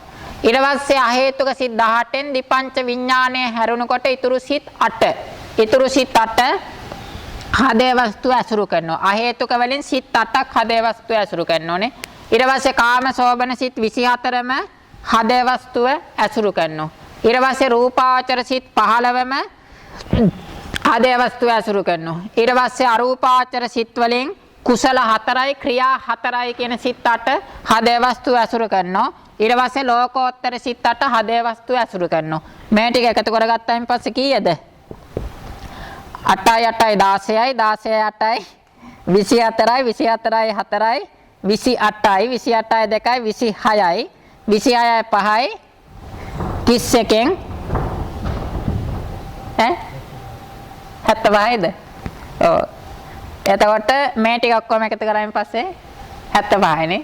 ඔව් මේ විදියට තමයි එන්නේ. එතකොට මෙතනින් නියත අනියත කියලා කඩන්න පුළුවන්. එතකොට නියත අනියත ගන්න ඕන නම් මෙන්න මේ සිත් 42 විතක වස්තු රූපය අසුරු කරනවා විතක අසුරු කරන්නේ. මෙතනින් 10ක් අඩු කරායින් පස්සේ ඉතුරු සිත් 33ක් තියෙනවනේ. එතකොට මෙන්න මේ සිත් තුන ඒකාන්තයෙන් හදේ වස්තු අසුරු කරන සිත්. හරිද? එතකොට ඒකාන්තයෙන් හදේ වස්තු අසුරු කරන සිත් හොයනවා නම් මෙහෙමයි. අකුසල වලින් ද්වේෂ මූලික සිත් 2. අකුසල වලින් ද්වේෂ මූලික සිත් 2 ඒකාන්තයෙන් හදේ වස්තු අසුරු කරන්නේ. ඊට පස්සේ අහේතුක සිත් ගත්තයින් පස්සේ අහේතුක සිත් 8. හදේ වස්තු අසුරු කරන අහේතුක සිත් 8ක් තියෙනවා. ඒ 8 ඒකාන්තයෙන් හදේ වස්තු අසුරු කරනවා. හදේ වස්තු නැතුව උපදින්නේ නැහැ. එතකොට කාම සෝබන ගත්තයින් පස්සේ මහා විපාක සිත් 8. මහා විපාක සිත් 8 ඒකාන්තයෙන් හදේ වස්තු අසුරු කරනවා. ඊට පස්සේ රූපාවචර සිත් 15 ඒකාන්තයෙන් හදේ වස්තු අසුරු කරනවා. ඊට පස්සේ සෝවාන් මාර්ග සිත ඒකාන්තයෙන් හදේ වස්තු අසුරු කරනවා. මේ ටික එකතු කරන්න බලන්න ඥානරතන. ඥානරතන නෙමෙයි ඥාන දස්සන. කීයද? 30 43න් 10ක් එතකොට 33යි නෙන්නේ. මෙතන 34ක් තියද? එකක් වැඩි වෙලා එහෙනම්. හරි. අහේතු කටෙන් ආසතුන් එකක් අඩු වෙනවා. මනෝද්වාර ආවජ්ජන සිත. එතකොට අහේතුක වලින් 7යි. දැන් 33නේ. අහේතුක වලින් මනෝද්වාර ආවජ්ජන අරූපාවචර ලෝකෙ උපදිනෝනේ. එතකොට වස්තු රූපයක් ඇසුරු කරන්නේ. එතකොට අහේතුක වලින් සිත් 7යි. හරිනේ. දැන් 33යි නේ. එතකොට මෙන්න මේ සිත් 33 ඒකාන්තයෙන් හදේ වස්තු ඇසුරු කරන සිත්. කලින් වැරදුනේ මනෝද්වාර ආවජ්ජන සිත. හරිනේ. ඊට පස්සේ මෙතන සිත් 42 විතක වස්තු රූපය ඇසුරු කරනෝ. ඒ කියන්නේ පංචවෝකාර භවයේ උපදින අවස්ථාවේ අරූප ලෝකේ උපදින කොට වස්තු රූපය ඇසුරු කරන්නේ. එතකොට ඒ සිත් 42 මොනවද කියලා හොයනව නම් අකුසල වලින් ලෝභ මූලික 8යි මෝහ මූලික සිත් 2යි කියන සිත් 10යි. හරිනේ. ඊට පස්සේ අහේතුක වලින් මනෝද්වාර ආවජ්ජන සිත. අහේතුක වලින් මනෝද්වාර ආවජ්ජන සිත. හරිනේ. ඊට පස්සේ කාම සෝබන වලින් මහා කුසා සිත් 8යි මහා ක්‍රියා සිත් 8යි කියන සිත් 16. ඊට පස්සේ රූපාචර සිත් එකක්වත් නැහැ. රූපාචර සිත් 15ම ඒකාන්තයෙන් හදේ වස්තු ඇසුරු කරන සිත්. ඊට පස්සේ අරූපාචර සිත් වලින් කුසා සිත් 4යි ක්‍රියා සිත් 4යි කියන සිත් 8. හරිනේ. ඊට පස්සේ ලෝකෝත්තර සිත් වලින් සෝවාන් මාර්ගයේ හැර ඉතුරු සිත් 7. මේ ටික එකතු කරායින් පස්සේ 42යිනේ. එතකොට මේ තමයි විතක හදේ වස්තු අසුරු කරන සිත් සහ විතක හදේ වස්තු අසුරු නොකරන සිත්. හරිනේ. මේ විදිහට තේ චත්තාලීස නිස්සාය, ද්වේ චත්තාලීස ජායරේ, නිස්සාය චනිස්සාය, පාකාරුප්පානිසිතා කියන්නේ වස්තු රූපයක් අසුරු කරගෙනම උපදින සිත් සියල්ල 43යි. ඊට පස්සේ විතක වස්තු රූපය අසුරු කරන විතක වස්තු රූපය අසුරු නොකරන සිත් 42යි. කවදාවත් වස්තු රූපයක් අසුරු කරන්නේ නැති සිත් 4යි. අරූපාවචර විපාක සිත් 4. මේ විදිහට වස්තු රූපය වස්තු සංග්‍රහයේදී අපි ඉගෙන ගත්තා. තව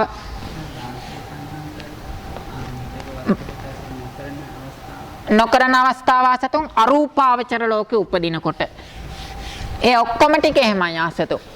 ඒ කියන්නේ වස්තු රූපයක් අසුරු නොකරන අවස්ථාවෙන්නේ අරූපාවචර ලෝකෙ උපදිනකොට. දැන් පංචවෝකාර භවයේ උපදිනව නම් හැම සිතක්ම ඇතුළු උපදින්නේ වස්තු රූපයක් අසුරු කරගෙනම. ඒකනේ අර වස්තු පුරේජාත ප්‍රත්‍ය කියන්නේ.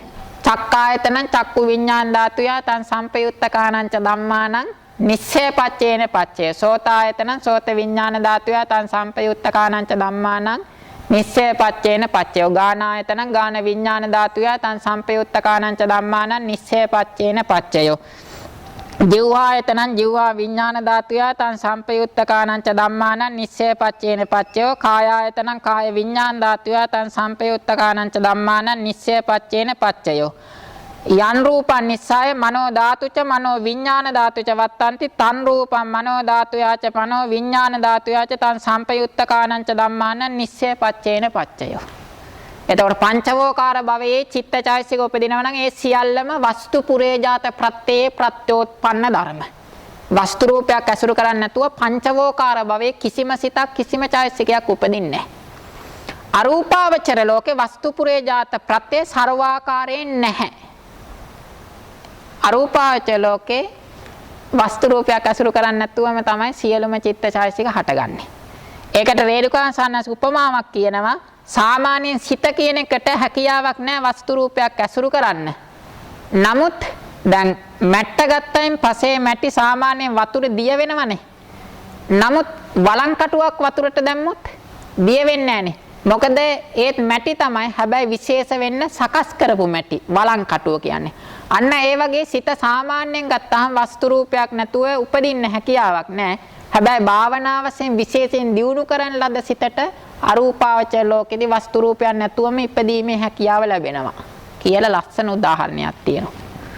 හරිනේ. එතකොට මේ විදිහට අපි තුන්වෙනි පරිච්ඡේදය ওই විදිහට කොටස් 6කට බෙදලා ඉගෙන ගත්තා. ඊළඟට හතරවෙනි පරිච්ඡේදයනේ. හතරවෙනි පරිච්ඡේදයේදී අපි චිත්ත වීති ඉගෙන ගත්තේනේ. එතෙන්දී අපි චිත්ත වීති ගත්තායින් පස්සේ මුලින්ම පංචද්වාර චිත්ත වීති, මනෝද්වාර චිත්ත වීති කියලා කොටස් දෙකකට ඉගෙන ගත්තනේ. අරියවංශ වීති කාණ්ඩයට හිටියද? ඔව්. එතකොට පංචද්වාර වීති, මනෝද්වාර වීති කියලා කොටස් දෙකකට ඉගෙන ගත්තා. ඊට පස්සේ පංචද්වාර වීති නැවත චක්කුද්වාර වීති, සෝතද්වාර වීති, ගානද්වාර වීති, જીවහාද්වාර වීති, කායද්වාර වීති කියලා කොටස් පහකට ඉගෙන ගත්තා. ඊට පස්සේ පංචද්වාර වීති නම් අතිමහන්තාරම්මන වීති, මහන්තාරම්මන වීති, පරිත්තාරම්මන වීති, අතිපරිත්තාරම්මන වීති කියලා කොටස් හතරකට බෙදලා ඉගෙන ගත්තනේ. අතිමහන්තාරම්මන වීති නම් 1යි, මහන්තාරම්මන වීති 2යි, පරිත්තාරම්මන වීති 6යි, අතිපරිත්තාරම්මන වීති 6යි. ඔක්කොම 15යි. චක්කුද්්වාරික චිත්ත වීති සියල්ල 15යි. අතිමහන්තාරම්මන වීති 1යි, මහන්තාරම්මන වීති 2යි, පරිත්තාරම්මන වීති 6යි, අතිපරිත්තාරම්මන වීති 6යි. චක්කුද්්වාරික වීති ඔක්කොම 15යි කියලා එක ක්‍රමයකට ඉගෙන ගත්තා. තව ක්‍රමවලට ඉගෙන ගත්තා. එතකොට මේ විදිහට ద్వාර පහේ 15 5 75යි. මේ විදිහට පංචද්වාරික චිත්ත වීති සියල්ල 75ක් කියලා ඉගෙන ගත්තා. ඊට පස්සේ මනෝද්වාර වීතිය අපි කොටස් දෙකකට බෙදුවා. කාම ජවන වාර වීති, අප්පනා ජවන වාර වීති කියලානේ. කාම ජවන වාර වීති, අප්පනා ජවන වාර වීති කියලා කොටස් දෙකකට බෙදුවා. එතෙන්දී කාම ජවන වීති ඔක්කොම 9ක් ඉගෙන ගත්තනේ. කාම ජවන වීති ඔක්කොම 9යි.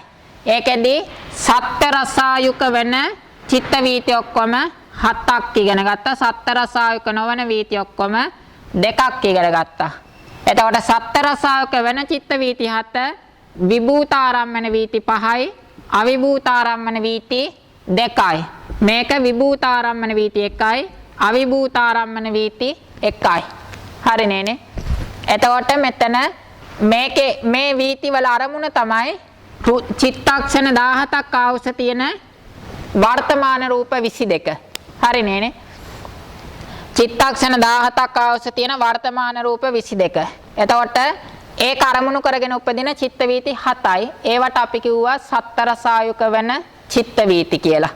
එතකොට මේක පිළිවෙලින් ඉපදිලා එක චිත්තක්ෂණයක් ගත වෙලා ద్వාරයේ හැපෙන අරමුණු කරගෙන උපදින වීතිය. ඊට පස්සේ 2ක් 3ක් 4ක් 5ක් 6ක් 7ක් කියලා තමයි මෙතෙන්ට එන්නේ නේ. ඊට පස්සේ මේ විදිහට සත්තරසායුක වෙන මනෝද්වාර වීති ඔක්කොම 7යි. ඊට පස්සේ සත්තරසායුක නොවන මනෝද්වාර වීති ඔක්කොම 2ක් කියලා අපි ඉගෙන ගත්තා. ඒකෙදී පළවෙනි එක විභූතාරම්මන වීතිය. ඒකේ අරමුණ තමයි කාමාවචර සිත් 54යි, ඒවයි යෙදෙන චෛතසික 52යි. අතීත අනාගත සත්තරසායුක දෙවිසි රූපය. අතීත අනාගත දෙවිසි රූපයයි. ඊට පස්සේ උපචය සන්තති ජරතා අනිච්චතා, ඊට පස්සේ කාය විඤ්ඤාති වචී විඤ්ඤාති කියන රූප 6යි. මේ චිත්ත චෛතසික මේ රූප ටිකයි තුන් කාලෙටමයි ති. අතීත අනාගත වර්තමාන කියන තුන් කාලෙටමයි ති. මේ ටික අතීත අනාගත දෙකට විතරයි. එතකොට මෙන්න මේ ටික අරමුණු කරගෙන උපදින එක වීතියක් තමයි ඒක විභූතාරම්මන වීතිය. හරි නේනේ? ඊට පස්සේ අවිභූතාරම්මන වීතිය කියන්නේ සිත් 89යි, චෛතසික 52යි, අතීත අනාගත දෙවිසි රූපයයි. ඊට පස්සේ සත්තරසායක නොවන රූප 6යි. ඊට පස්සේ නිවනයි. ඊට පස්සේ ප්‍රඥප්තියයි. මෙන්න මේ වයින් යමක් අරමුණු කරගෙන උපදින වීතිය තමයි මේ තියෙන්නේ. හරි නේනේ? ඒකට කිව්වා අවිභූතාරම්මන වීතිය කියලා. එතකොට සත්තරසායක නොවන වීති 2යි, විභූතාරම්මන වීති 1යි, අවිභූතාරම්මන වීති 1යි. මේ විදිහට කාම ජවන වීති ඔක්කොම 9යි. හරි නේනේ? එතකොට මේ තමයි අවිභූතාරම්මන වීතිය අරමුණු. එතකොට ඒකෙදී මේ සිත් 89 චෛතසික 52යි, චිත්තක්ෂණ 17ක් අවශ්‍ය නැති රූප 6යි, තුන් කාලික ධර්ම. මේ රූප 22 අතීත අනාගත ඒවා. හරි නේනේ? මේ සත්තරසායුක රූප 22. ඒවා අතීතයි අනාගතයි. ඒවා නිවනයි ප්‍රඥප්තියයි කාල විමුක්ත ධර්ම. මේ විදිහට කාමජවන වීති 9ක් අපි ඉගෙන ගත්තා. ඊළඟට අපි ඉගෙන ගත්තේ අර්පණා වීතිනේ. එතකොට මේ තමතවත් අපි චිත්ත වීති ඉගෙන ගත්තා. ඒවා වැඩි විස්තර ඉගෙන ගත්තා. මෙතන සාමාන්‍ය වශයෙන් කිව්වොත් අර්පණා වීති ඔක්කොම අපි කොටස් 5කට බෙදුවානේ. අර්පණා වීති ඔක්කොම අපි කොටස් 5කට බෙදුවා. මුලින්ම ධ්‍යාන වීති කියලා, ඊට පස්සේ මග්ග වීති, ඊට පස්සේ ඵල සමාපatti වීති, ඊට පස්සේ අභිඥා වීති, ඊට පස්සේ නිරෝධ සමාපatti වීති කියලා අපි බෙදුවා. ඥාන වීති ඔක්කොම 72යි. මාර්ග වීති ඔක්කොම 40යි. ඵල සමාපatti වීති ඔක්කොම 40යි. අභිඥා වීති ඔක්කොම 28යි. නිරෝධ සමාපatti වීති අපි 4ක් ඉගෙන ගත්තනේ. ඥාන වීති අප්පනා වීති කොටස් 5කට බෙදුවා. ඒ ටිකට හිටියද අසතු? හිටියානේ. එතකොට ඥාන වීති 72යි, මග්ග වීති 40යි, ඵල සමාපatti වීති 40යි, අභිඥා වීති 40යි, නිරෝධ සමාපatti වීති 4යි. ඊට පස්සේ ඥාන වීති 72 කොහොමද? ඒක මුලින්ම පඨම ඥාන වීතිය, ဒုတိ ඥාන වීතිය, මෙහෙම පඨම ඥාන වීතිය, ဒုတိ ඥාන වීතිය, තතිය ඥාන වීතිය, චතුත්ථ ඥාන වීතිය, පංචම ඥාන වීතිය, ආකාසානංචායතන ඥාන වීතිය, විඥානංචායතන ඥාන වීතිය, ආකින්චඤ්ඤායතන ඥාන වීතිය, නේව සංඥා නා සංඥායතන ඥාන වීතිය කියලා කොටස් කීයකට බෙදුණාද? 9කට බෙදුණා. පඨම ඥාන වීතිය, ဒုတိ ඥාන වීතිය, තතිය ඥාන වීතිය, චතුත්ථ ඥාන වීතිය, පංචම ඥාන වීතිය, ආකාසානංචායතන ඥාන වීතිය, විඥානංචායතන ඥාන වීතිය, ආකින්චඤ්ඤායතන ඥාන වීතිය, නේව සංඥා නා සංඥායතන ඥාන වීතිය කියලා කොටස් 9කට මුලින්ම බෙදුණා. ඊට පස්සේ මේක මුලින්ම ආදිකම්මික ඥාන වීතිය, සමාපජ්ජන ඥාන වීතිය කියලා කොටස් 2කට බෙදුණානේ. ඊට පස්සේ මේක නැවත මන්දපඤ්ඤ පුද්ගල, මන්දපඤ්ඤ පුද්ගල, තික්කපඤ්ඤ පුද්ගල කියලා කොටස් 2කට බෙදුණානේ. ඊට පස්සේ කුසල ක්‍රියා කියලා කොටස් 2කට බෙදුණා. පඨම ඥාන ඔක්කොම වීතියනවා 8ක්. හරිනේනේ. මෙතන පඨම ඥාන ආදිකම්මික වීතියයි සමාපජ්ජන වීතියයි 2යි. ඒ දෙකම මන්දපඤ්ඤ පුද්ගලයාගේ වීති 2යි, තික්කපඤ්ඤ පුද්ගලයාගේ වීති 2යි. 4ක් වෙනවා. ඊට පස්සේ ඒ හතරම කුසල වීති 4යි, ක්‍රියා වීති 4යි. 8යි. පඨම ඥාන වීති ඔක්කොම 8යි. මේ විදියටම ဒုတိ දති ආදී ඉතුරු ඒවත් එහෙමයි. ඒ විදියට 8 වරක් 9 ඔක්කොම 72යි. හරිනේනේ. මේ විදියට ඥාන වීති ඔක්කොම 72යි. මේ විදියටම තමයි මේ යට ඒවත් බෙදෙන්නේ. හරිනේනේ. මේ විදියට ඥාන වීති ඔක්කොම 72යි. ඊට පස්සේ මග්ග වීති ඔක්කොම කීයද? 40යිනේ. මාර්ග වීති සියල්ලම 40යි. ඒක අපි ඥාන ભેදයෙන් මේ මාර්ග මුලින්ම 4යි නේනේ. සෝතාපට්ටි මග්ග, සකදාගාමි මග්ග, අනාගාමි මග්ග, අරහත් මග්ග කියලා 4යි. ආනන්ද මතකද?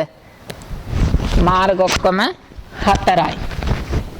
ඊට පස්සේ ඒ මාර්ග 4ම නැවත කොහොමද බෙදුනේ? ඥාන පංචක යනුව 5කට බෙදුණානේ. පඨම ඥාන 5යි, සිත් 5යි නේනේ. පඨම ඥාන සම්පයුත්ත, ဒုတိ ඥාන සම්පයුත්ත ආදී සිත් 5යි. ඊට පස්සේ මේ සකදාගා සෝතාපට්ටි මාර්ග සිත් 5යි, සකදාගාමි මාර්ග සිත් 5යි, අනාගාමි මාර්ග සිත් 5යි, අරිහත් මාර්ග සිත් 5යි. මේ විදිහට මාර්ග සිත් තියෙනවා ඔක්කොම 20ක්. මාර්ග සිත් ඔක්කොම 20ක් තියෙනවා. මේ සිත් 20 මන්දපඤ්ඤ, තික්කපඤ්ඤ දෙකෙන් වැඩි වුණායින් පස්සේ 40යි. හරිනේනේ. මාර්ග සිත් ඔක්කොම 20යි. ඒ 20 මන්දපඤ්ඤ පුද්ගලයාට උපදින 20යි, තික්කපඤ්ඤ පුද්ගලයාට උපදින 20යි. මාර්ග වීති ඔක්කොම 40යි. හරිනේනේ. මාර්ග වීති ඔක්කොම 40යි. මේ විදිහටම තමයි ඵල සමාපatti වීති 40 එන්නේ. එතෙන්දී සෝවාන් ඵලසිත 5යි. ඥාන පංචක යනුව සකදාගාමි ඵලසිත 5යි, අනාගාමි ඵලසිත 5යි, අරිහත් ඵලසිත 5යි. එතකොට ඵලසිත ඔක්කොම 20යි. ඒක මන්දපඤ්ඤ පුද්ගලයාගේ ඵලසිත 20යි, තික්කපඤ්ඤ පුද්ගලයාගේ ඵලසිත 20යි. ඔක්කොම 40යි. හරිනේනේ. ඵල සමාපatti වීති 40යි. ඊට පස්සේ අභිඥා වීති 28 ආවේ කොහොමද? අභිඥාව මුලින්ම කොටස් 7කට බෙදුවානේ. දිබ්බ චක්කු, දිබ්බ චක්කු, දිබ්බ සෝත, ඊළඟට ඉද්දිවිද, චේතෝපරිය, පුබ්බේ නිවාසානුස්සති යථා කම්මෝපග අනාගතංස කියලා අභිඥා කීයද 2යි 3යි 4යි 5යි 6යි 7යි පරිච්ඡේද පහකින් බලාගෙන ආව නම් මෙලහට රූපකාණ්ඩයේ භාගයක් ඉවරයි. හරිනේ නේ. එතකොට දිබ්බ චක්කු දිබ්බ සෝත ඉද්දිවිද චේතෝපරිය පුබ්බේ නිවාසානුසති යථා කම්මෝපග අනාගතං ඥාන කියලා අභිඥා 7යි නේ. අභිඥා 7යි. මේ අභිඥා 7 කුසල ක්‍රියා දෙකෙන් වැඩි කරයින් පස්සේ ඔක්කොම 14යි. කුසල අභිඥා 7යි ක්‍රියා අභිඥා 7යි. එතකොට 14යි. හරිනේ නේ. එතකොට ඒ 14 මන්ද පඤ්ඤ තික්ක පඤ්ඤ කියන දෙකෙන් වැඩි කරයින් පස්සේ 28යි. මන්ද පඤ්ඤ පුද්ගලයාට උපදින සිත් 14යි තික්ක පඤ්ඤ පුද්ගලයාට උපදින සිත් 14යි ඔක්කොම අභිඥා වීති 28යි. හරිනේ නේ. ඊට පස්සේ නිරෝධ සමාපatti වීති 4 ආවේ අනාගාමී උතුමන් වහන්සේගේ වීති 2යි නේ. අනාගාමී උතුමන් වහන්සේගේ වීති 2යි රහතන් වහන්සේගේ වීති 2යි. එතකොට අනාගාමී උතුමන් වහන්සේ මන්ද පඤ්ඤ පුද්ගල තික්ක පඤ්ඤ පුද්ගලයාගේ වීති 2යි. රහතන් වහන්සේ මන්ද පඤ්ඤ පුද්ගලයාගේ තික්ක පඤ්ඤ පුද්ගලයාගේ වීති 2යි. මේ විදියට නිරෝධ සමාපatti වීති ඔක්කොම 4යි. ওই විදියට චිත්ත වීති ටික ඉවර කරා. ඊළඟට මරණාසන්න චිත්ත වීතිත් අපි මරණාසන්න චිත්ත වීති තියෙන්නේ මොන පරිච්ඡේදයේද? 5 වෙනි පරිච්ඡේදයනේ. 5 වෙනි පරිච්ඡේදයේ තමයි අසතු මරණාසන්න චිත්ත වීති තියෙන්නේ. මේ තියෙන්නේ 5 වෙනි පරිච්ඡේදයේදී අපි කියවනේ 5 වෙනි පරිච්ඡේදයේදී මේ තියෙන්නේ මරණ චතුස්කය කියලා. මෙන්න මේ මරණ චතුස්කය ඇතුලේ තමයි මරණාසන්න චිත්ත වීති තියෙන්නේ. 5 වෙනි පරිච්ඡේදයේ අවසාන කොටසේ මරණ චතුස්කය කියලා එකක් තියෙනවා. අපි කතා කරන්නේ නේ. ඒක ඇතුලේ තමයි මේ තියෙන්නේ තතාව මරන්තානම්පන මරණ කාලේ යතාරහං අභිමුඛී භූතං භවන්තරේ පටිසන්ධි ජනකං කම්මං වා තං කම්ම කරන කාලය ආදී වශයෙන් තියෙන්නේ. ඊට පස්සේ මේ තියෙන්නේ පච්චාසන්න මරණසපන තස්ස වීති චිත්ත අවසානයේ භවංගක් හේවා චවන වශයෙන් පච්චුප්පන්න භව පරියෝසాన භූතං චුති චිත්ත මුප්පජ්ජිත්වා නිරුජ්ජති. එතකොට තස්මින් නිරුද්ධ අවසානයේ තස්සානන්තරමෙව මෙන්න මේ ටික තමයි මරණාසන්න චිත්ත වීති. එතකොට අභිධර්මාර්ථ සංග්‍රහයේ මරණාසන්න චිත්ත වීති තියෙන්නේ 5 වෙනි පරිච්ඡේදයේ අවසානයේට. හරිනේ ආසතුන්නේ. 4 වෙනි පරිච්ඡේදය තුල මරණාසන්න චිත්ත වීති නැහැ. හරිනේ නේ. එතකොට නමුත් අපි උගන්වනකොට චිත්ත වීති සියල්ල අවසන් කරන්න ඕන හින්දා 4 වෙනි පරිච්ඡේදයේ අගට මරණාසන්න වීතිත් කරා. එතකොට මරණාසන්න චිත්ත වීති ඔක්කොම අපි එක්තරා විදිහකට ඉගෙන ගත්ත 24ක් නේ.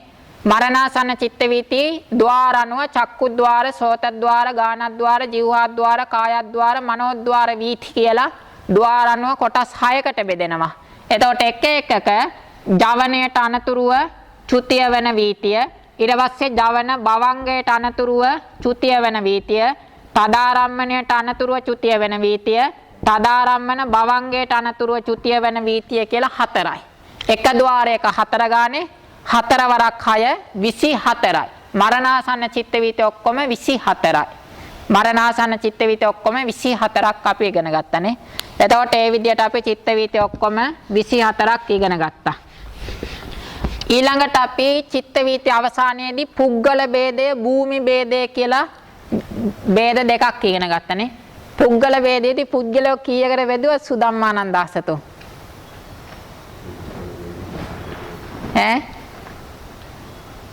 පුද්ගල ભેදයේදී පුද්ගලෝ කීයකට බෙදුවද? ගිරි උල්ලට දායකයෝ කී දෙනෙක් ආවද කියලා අහුවනම් ඔන්න කියාවිනේ. පුද්ගලයෝ ඔක්කොම 12යි. පුද්ගලයෝ ඔක්කොම 12කට බෙදුවා. එතන අහේතුක පුද්ගලයා, දුක්ගති අහේතුක පුද්ගලයා කියලා එක්කෙනෙක් හිටියනේ.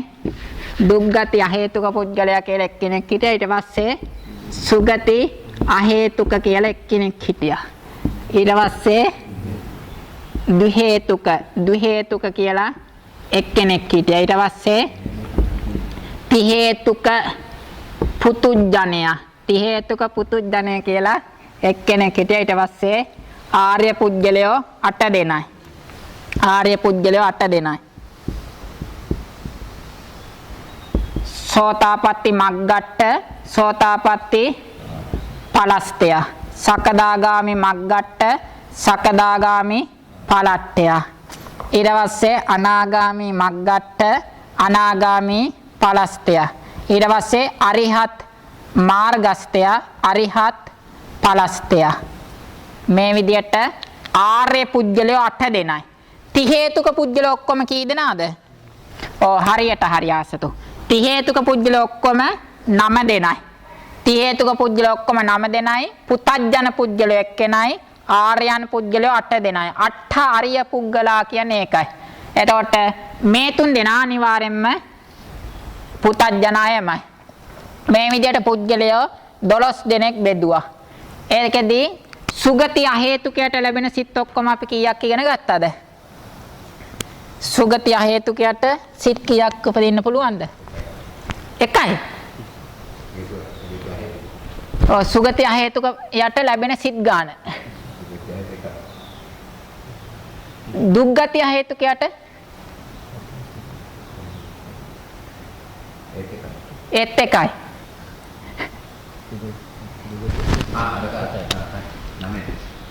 අකුසල සිත් 12 උපදින්නේ නැද්ද දුර්ගති අහේතුකයට? මං ඇහුවේ දුක්ගති අහේතුකයට උපදින්න පුළුවන් සිත් මොනවද කියලා. ප්‍රතිසන්දි පවත්ති වෙදුවේ නෑනේ. අකුසල සිත් 12 උපදින්න පුළුවන් නේ. ඊට පස්සේ අහේතුක සිත් 18න් සෝමනස්ස සාගත හසිතුප්පාද සිත හැර ඉතුරු සිත් 17 උපදින්න පුළුවන් නේ.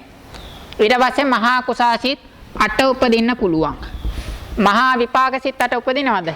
නැහැ. මහා ක්‍රියා සිත් 8 නැහැ. මෙතන සෝමනස්ස සාගත හසිතුප්පාද සිත උපදින රහතන් වහන්සේලාට විතරයිනේ. සම්තිරණ සිත උපදින්න පුළුවන්. වෙන්න පුළුවන්. දැන් ඇත්තෙකුට පැණි ටිකක් දාලා පාන් ගෙඩියක් එහෙම දුන්නොත් ඌ සතුටු වෙනවනේ. ඒතකොට සෝමනස්ස සම්තිරණය. තදාරම්මන කෘත්‍ය වශයෙන් සම්තිර අතීතේ වන සෝමනස්ස සාගතනේව සම්තිරණ තදාරම්මනානේ කියලා ඉගෙන ගත්තේ. අතීෂ්ඨ අරමුණක් ගැටුනොත් සම්තිරණ තදාරම්මන සිත් සෝමනස්ස සාගතයි. හරිනේ නේ. එතකොට ඌ දුක්ගති අහේතු කියන්නේ නේ ඥානරතන. හරි. එතකොට මෙච්චරයි උපදින්න පුළුවන් නේ. මහා විපාකයෙන් එකක්වත් උපදින්නේ නැහැ. දුක්ගති අහේතුකයට නේ. එතකොට මේ ටික එකතු කරාන් පස්සේ කීයද අසතු? 37යි. එතකොට දුක්ගති අහේතුකයට උපදින්න පුළුවන් සිත් ඔක්කොම 37යි නේ. ඊට පස්සේ සුගති අහේතුකයට උපදින්න පුළුවන් සිත් ඔක්කොමත් 41යි. මොනවද වැඩි වෙන්නේ? ඒ 37යි මට හිතෙන්නේ.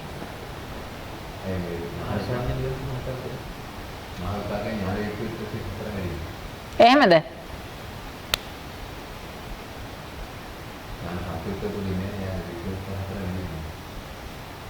සුගති අහේතුකයට ඥාන විප්‍රයුක්ත 4 එනවද?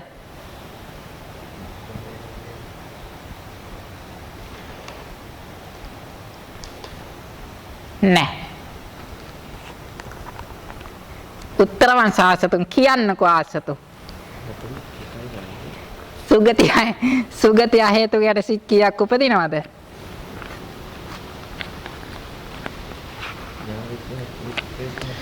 පොඩ්ඩක් ඉන්න. අභිධර්ම මාර්ගය බලුවා නම් ලේසියිනේ. සුගති අහේතුකයට සිත් 41යි නේ. සුගති අහේතුකයට උපදින සිත් 41යි. පොඩ්ඩක් ඉන්න මං කියන්න. සුගති අහේතුකයට අකුසල සිත් 12යි. අකුසල සිත් 12ම උපදිනවා. ඊට පස්සේ හසිතුප්පාදය හැර අහේතුක 17 උපදිනවා. ඊට පස්සේ මහා කුසල සිත් 8යි මහා ක්‍රියා මේ ඥාන විප්‍රයුක්ත මහා විපාක 4යි කියන ඒවා උපදිනවා. වැඩි වෙන්නේ ඥාන විප්‍රයුක්ත 4. ඥාන විප්‍රයුක්ත විපාක සිත් 4 උපදිනවා. එතකොට දුක්ගති අහේතුකයට උපදින සිත් ඔක්කොම 41යි. නෙමෙයි සුගතිය හේතුකයටනේ. සුගතිය හේතුකයට උපදින සිත් ඔක්කොම 41යි. අකුසල සිත් 12යි, අහේතුක සිත් 17යි, මහා කුසල සිත් 8යි, ඥාන විප්‍රයුක්ත විපාක සිත් 4යි. ඊට පස්සේ දු හේතුකයට උපදින්නෙත් ඒ 41මයි. දු හේතුකයට උපදින්නෙත් ඒ 41මයි. ඊට පස්සේ ත්‍රි හේතුක පුතග්ජනයට නම් 54යි. ඥාන නැත්තම් 45යි. ඥාන නැත්තම් 45යි. ඥානලාභී කෙනෙක් නම් 54යි. මෙතන අහුලන්නේ ඉපදිය හැකි සිත්. දැන් උදාහරණයක් වශයෙන් මේ සමහර තිරිසංගත සතෙක් ඉන්න පුළුවන් මුළු ජීවිත කාලෙම කුසාසිතක් උපදින්න නැති එකෙක් ඉන්න පුළුවන්. දැන් ගැඩිවිලෙක් ගත්තොත් මුළු ජීවිත කාලෙම කුසාසිතක් නොඋපදින්න පුළුවන්. මෙතන කියන්නේ ඉපදිය හැකි.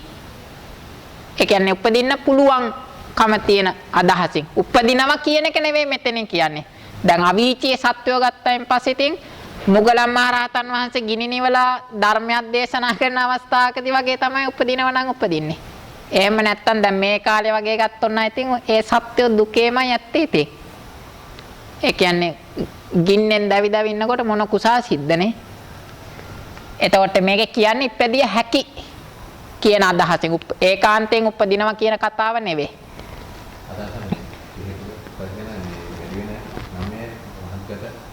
වැඩි වෙන 9 මහග්ගත 9යි ඥාන සම්පයුක්ත විපාක සිත් 4යි. ඔව්. කුසල 9යි ඥාන සම්පයුක්ත විපාක සිත් 4ත් එකතු වෙනවා. හරිනේ. ඒ සිත් 54. මෙහෙම එන්නේ. අකුසල සිත් 12යි. ඊට පස්සේ අහේතුක 17යි. ඊට පස්සේ මහා කුසල් 8යි. මහා විපාක 8යි. මහග්ගත කුසල සිත් 9යි. හරිනේ. මේ විදිහට ත්‍රි හේතුක පුතග්ජනයට සිත් 54යි. ඊට පස්සේ සෝවාන් කෙනාට නම් සිත් කීයක් ලැබෙනවද? මේවයින් අඩි කරන්න ඕන ditthිගත සම්පයුක්ත 4යි විචිකිච්ඡා සිතයි කියන 5. 5 අඩු කරායින් පස්සේ 49යි නේ. 49යි. ඊට පස්සේ මේකට එකතු කරන්න ඕන සෝවාන් මාර්ග සිත. නෑ. මාර්ගස්ථයට ලැබෙන්නේ ආසතු මාර්ගසිත විතරයි. සෝවාන් මාර්ගස්ථයට ලැබෙන්නේ මාර්ගසිත විතරයි. සකදාගාමී මාර්ගස්ථයට ලැබෙන්නේ මාර්ගසිත විතරයි. අනාගාමී මාර්ගස්ථයට ලැබෙන්නේ මාර්ගසිත විතරයි. අරිහත් මාර්ගස්ථයට ලැබෙන්නේ මාර්ගසිත විතරයි.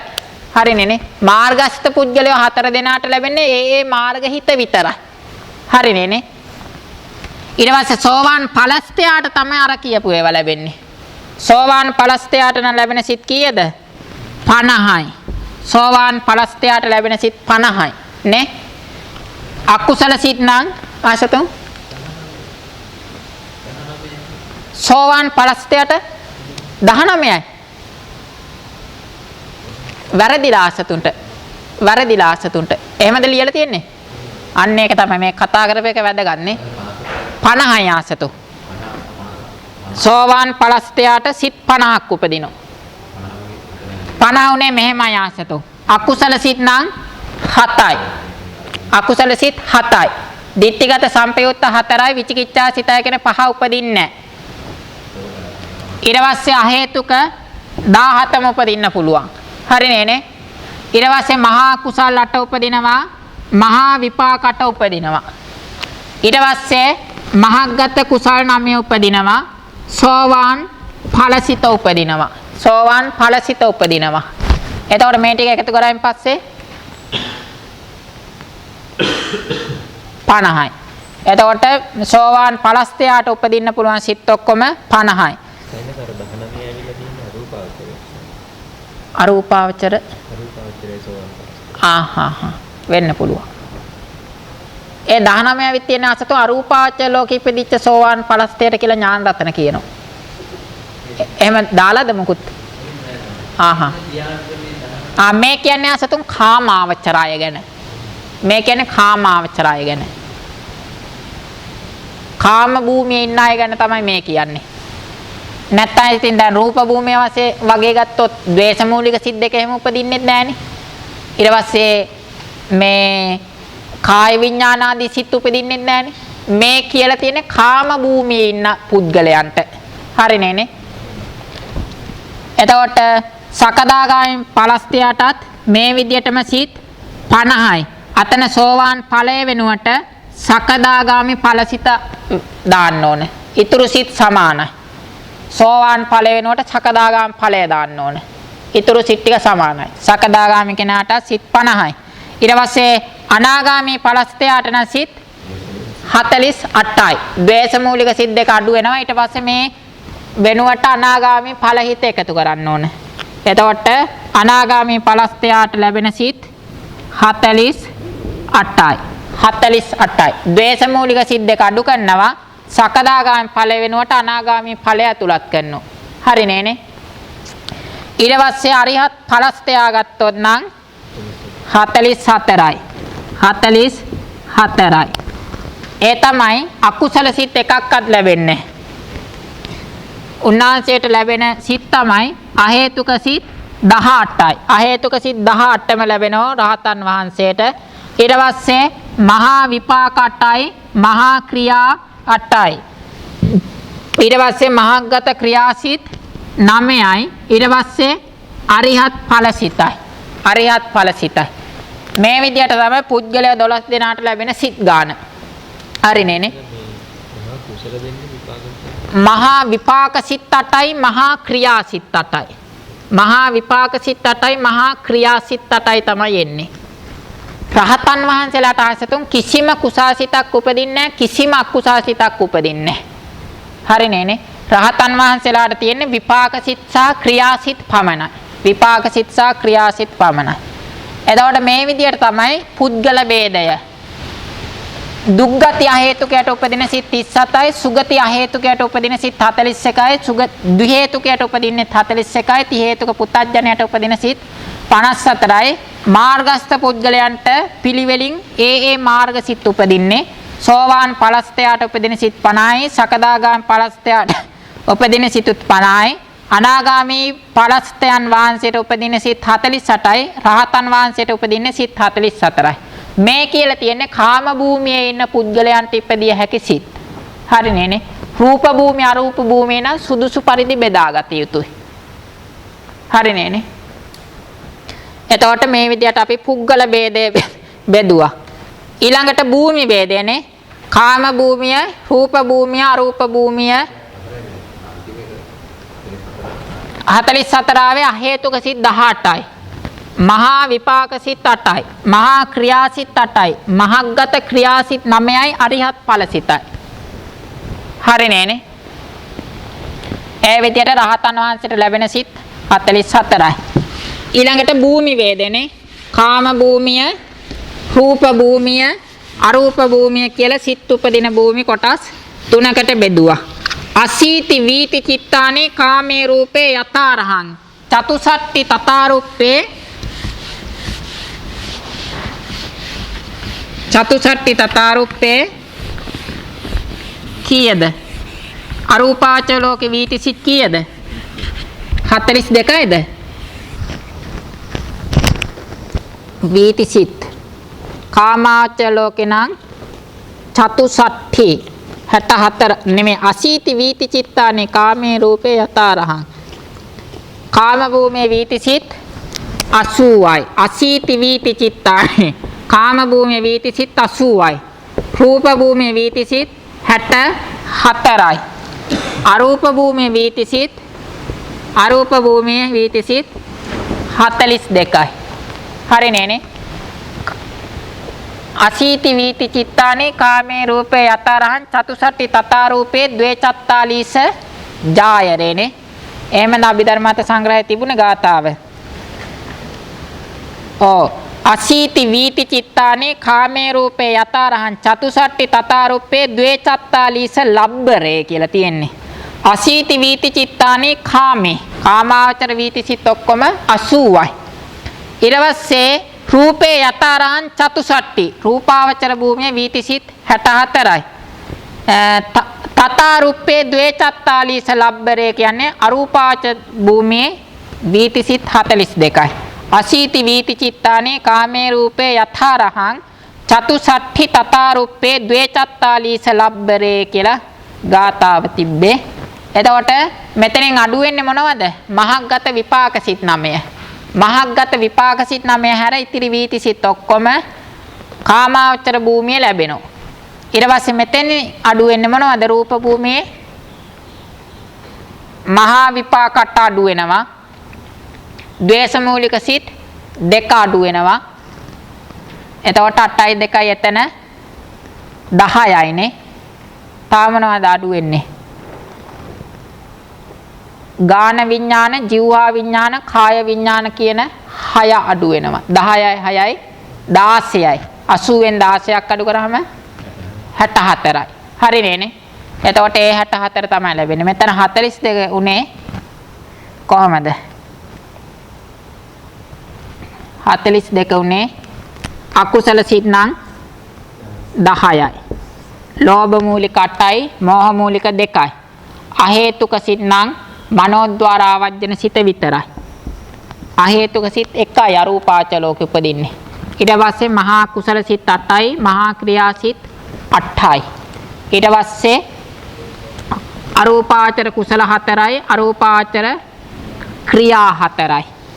ඊට පස්සේ ලෝකෝත්තර සිත් 7යි. සෝවාන් මාර්ග සිත හැර ඉතුරු සිත් 7යි. මේ ටික එකතු කරායින් පස්සේ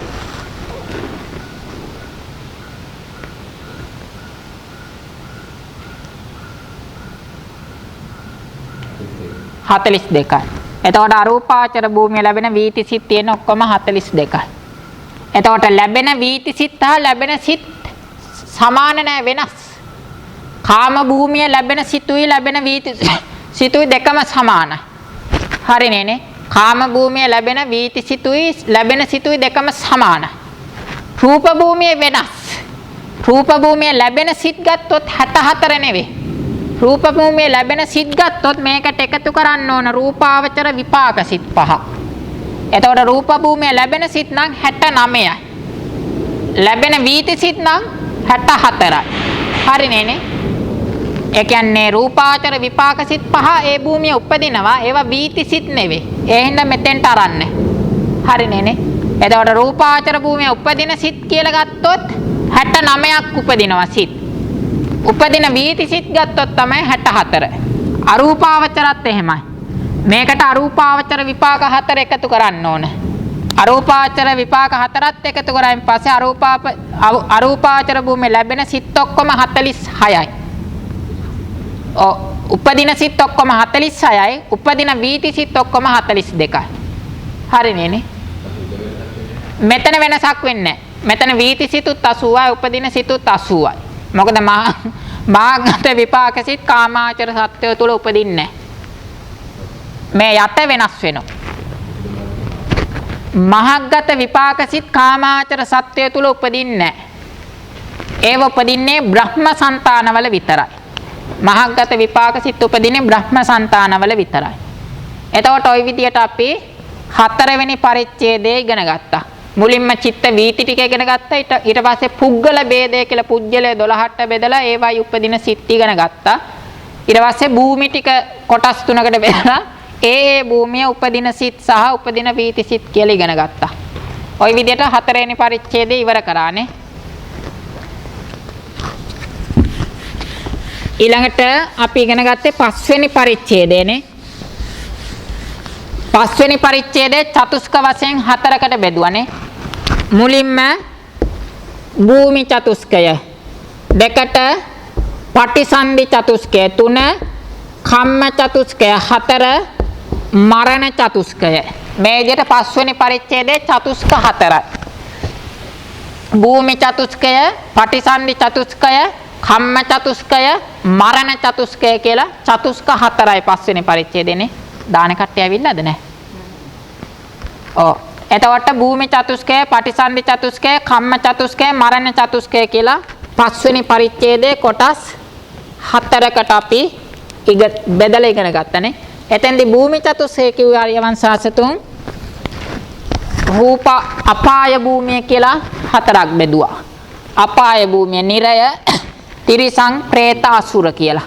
ඊට පස්සේ කාම සුගති භූමිය කියලා 7යි. මනුස්ස ලෝකයයි දිව්‍ය ලෝක 6යි. එක කාම සුගති භූමිය. ඊට පස්සේ රූපාවචර භූමිය කියලා භූමි 16යි. හරිනේ නේ? 16යි. ඊට පස්සේ අරූපාවචර භූමිය කියලා භූමි 4යි.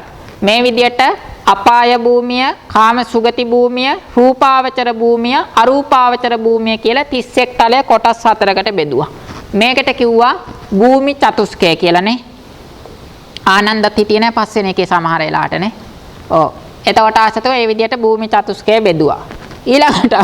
ඊළඟට පටිසන්ධි චතුස්කයනේ. පටිසන්ධි චතුස්කය කිව්වා ආසතුන් අපාය පටිසන්ධි, කාම සුගති පටිසන්ධි, රූපාවචර පටිසන්ධි, අරූපාවචර පටිසන්ධි. භූමි 4 අනුව පටිසන්ධියත් 4ට බෙදුවා. අපාය පටිසන්ධිය, කාම සුගති පටිසන්ධිය, රූපාවචර පටිසන්ධිය, අරූපාවචර පටිසන්ධිය.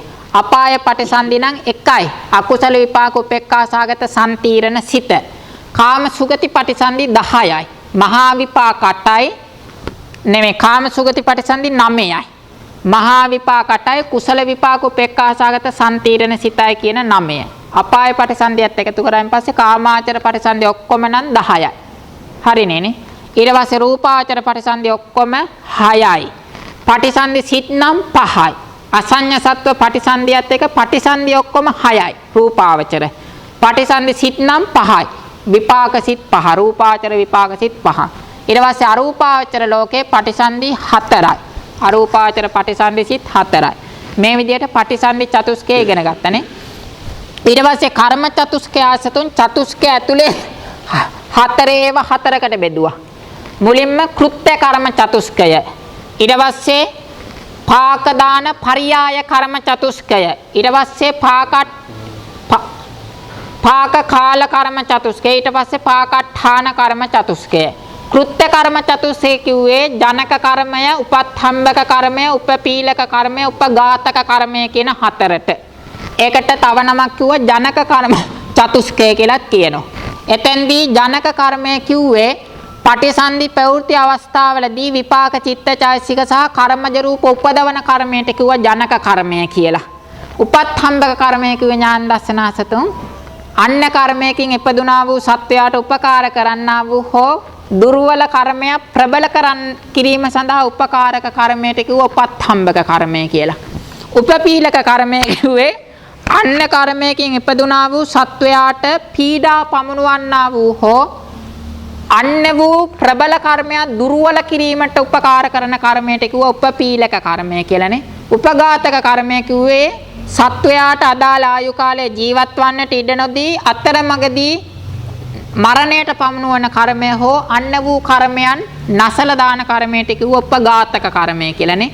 මේ විදිහට ජනක කර්මය, උපත්ථම්බක කර්මය, උපපීලක කර්මය, උපඝාතක කර්මය කියලා කෘත්‍ය අනුව කර්මය කොටස් 4කට බෙදුවා. ඒකට කිව්වා කෘත්‍ය කර්ම චතුස්කය කියලා. එහෙම නැත්නම් ජනක කර්ම චතුස්කය. හරිනේ නේ? ඊට පස්සේ අපි වෙදුවේ පාක දාන පරියාය කර්ම චතුස්කය කියලා ප්‍රතිසන්දි විපාක දීමට ඉදිරිපත් වීමේ පිළිවෙල අනුව කර්මය කොටස් 4කට බෙදුවානේ.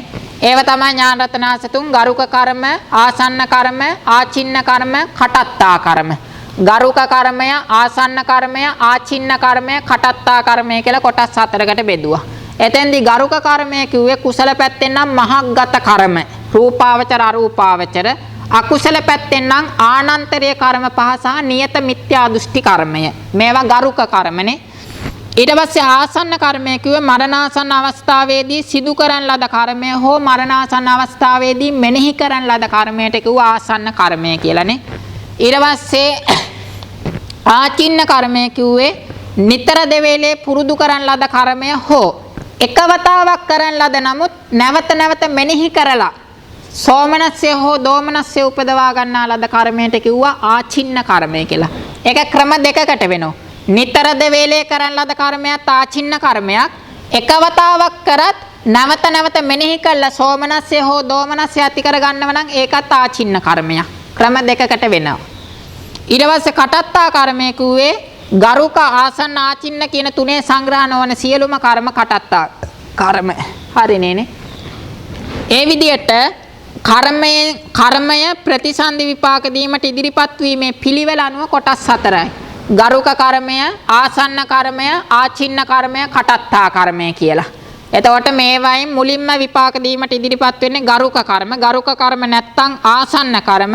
ආසන්න කර්ම නැත්තම් ආචින්න කර්ම. ආචින්න කර්ම නැත්තම් තමයි කටත්තා කර්ම. හරිනේ නේ?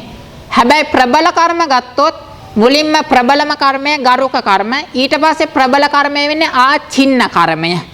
ඊට පස්සේ ප්‍රබල වෙන්නේ ආසන්න කර්මය. ඊට පස්සේ කටත්තා කර්මය.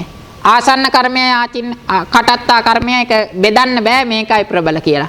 ඒ කියන්නේ කටත්තා කර්ම තියෙන්නත් පුළුවන් ප්‍රබල ඒවා ආසන්න කර්ම තියෙන්නත් පුළුවන්. හරිනේ නේ? ඒක හරියට බෙදන්න බෑ. ගරුක එක ප්‍රබල කර්ම ඊට පස්සේ ආචින්න කර්මය ප්‍රබලයි. හරිනේ නේ? ඊට පස්සේ අපි කතා කරේ කාල කර්ම චතුස්කය.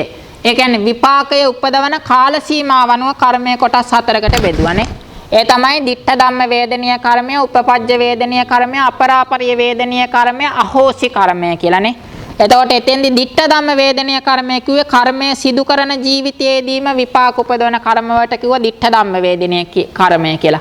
කර්මය සිදු කරන ලද ජීවිතයෙන් අනතුරු දෙවැනි ආත්ම භාවයේදී විපාක දෙන කර්ම වලට කිව්වා උපපජ්ජ වේදනීය කර්ම කියලා. කර්මය සිදු කරන ලද ජීවිතයෙන් ඉඳලා තුන්වෙනි ආත්ම භාවයේ පටන් ස්කන්ධ පරම්පරාව පවතින තෙක්, ඒ කියන්නේ අනුපාදිශේෂ නිවනට පැමිණෙන තෙක් කාල සීමාව තුල විපාක දෙන කර්ම වලට කිව්වා අපරාපරිය වේදනීය කර්මය කියලා. ඊට පස්සේ මේ ජීවිතේ කර්මය සිදු කළ ජීවිතයේදීම විපාක දීමට අවස්ථා නොලබන ditta ධම්ම වේදනීය කර්ම සියල්ල අහෝසි කර්ම. ඊට පස්සේ දෙවෙනි ජීවිතයේදී විපාක දීමට අවස්ථාව නොලබන හත්වෙනි ජවන චේතනා, ඒ කියන්නේ උපපජ්ජ වේදනීය කර්ම සියල්ල අහෝසි කර්ම. ඊට පස්සේ නිවනටපත් වෙච්ච හින්දා විපාක දීමට අවස්ථාව නොලබන අපරාපරිය වේදනීය කර්ම සියල්ල අහෝසි කර්ම. නහි කම්මං විනස්සති කියන්නේ සසර තිබුණොත් විතරයි. සසර තිබුණොත් අපරාපරිය වේදනීය කර්මය විපාක නොදී විනාශ වෙනවා කියලා එකක් නෑ ආසතු. නහි කම්මං විනස්සති කර්මය විනාශ නොවන්නේය. ඒ කියන්නේ සසර තිබුණොත් විතරයි. නිවනටපත් වුණොත් සසර නැහැනේ. දැන් අඟුලිමාල සන්නාසි මිනි 1000කට වැඩිය මැරුවා. නමුත් උන්වහන්සේට එක ප්‍රතිසන්දි විපාකයක්වත් දුන්නේ නැහැ. මොකද සසර නැහැ. කුසලේන පිඨියති මාර්ග කුසල උපදවලා අර අකුසල ඔක්කොම ඝාතනය කළා දැම්මා. අහෝසි කර්ම බවටපත් වුණා. එතකොට ditta ධම්ම වේදනීය කර්ම ටික සියල් ඒ කියන්නේ සුදුසු පරිදි විපාක දුන්නා. අනිත් ඒවා ඔක්කොම අහෝසි කර්ම. එතකොට සංසාරේ නැති වුණොත් අපරාපරිය කර්මයක් අහෝසි වෙනවා. සංසාරේ තිබුණොත් අහෝසි වෙනවා කියලා එකක් නැහැ. හරිනේ නේ? නහි කම්ම විනස්සති කියන්නේ සසර හිටියොත් විතරයි. දැන් අඟුලිමාල සන්නාසේ වගේ නිවන් දැක්කොත් අහෝසි වෙනවා. මොකද විපාක උපදවන්න තැනක් නැති හින්දා. හරිනේ නේ? එතකොට ওই විදියට අපි විපාක උපදවන කාල සීමාව අනුව කර්මය කොටස් 4කට බෙදුවා. ditta ධම්ම වේදනීය කර්මය, උපපජ්ජ වේදනීය කර්මය, අපරාපරිය වේදනීය කර්මය, අහෝසි කර්මය කියලානේ. ඊළඟට අපි බෙදුවේ විපාක ප්‍රතිසන්දි විපාක උපදවන භූමිය අනුව කොටස් 4කට බෙදුවා. අකුසල කර්මය, කාමාවචර කුසල කර්මය, රූපාවචර කුසල කර්මය, අරූපාවචර කුසල කර්මය කියලා. අපාය භූමියේ ප්‍රතිසන්දි උපදවන්නේ අකුසල කර්මය. කාම සුගති භූමියේ ප්‍රතිසන්දි උපදවන්නේ කාමාවචර කුසල කර්මය. රූප භූමියේ ප්‍රතිසන්දි උපදවන්නේ රූපාවචර කුසල කර්මය. අරූප භූමියේ ප්‍රතිසන්දි උපදවන්නේ අරූපාවචර කුසල කර්මය. මේ විදිහට ප්‍රතිසන්දි විපාක උපදවන භූමිය අනුව අකුසල කර්මය, කාමාවචර කුසල කර්මය, රූපාවචර කුසල කර්මය, අරූපාවචර කුසල කර්මය කියලා කර්මය කොටස් 4කට බෙදුවා. මේ විදිහට මුලින්ම කෘත්‍ය කර්ම චතුස්කය මේ ජනක කර්මය, උපත්ථම්බක කර්මය, උපපීලක කර්මය, උපඝාතක කර්මය. ඊළඟට පාකදාන පරියාය කර්ම චතුස්කය. ගරුක කර්මය, ආසන්න කර්මය, ආචින්න කර්මය, කටත්තා කර්මය. ඊට පස්සේ පාකදාන කාල කර්ම චතුස්කය. ditta ධම්ම වේදනීය කර්මය, උපපජ්ජ වේදනීය කර්මය, අපරාපරිය වේදනීය කර්මය, අහෝසි කර්මය. ඊට පස්සේ පාකට්ඨාන කර්ම චතුස්කය. අකුසල කර්මය, කාමාවචර කුසල කර්මය, රූපාවචර කුසල කර්මය, අරූපාවචර කුසල කර්මය.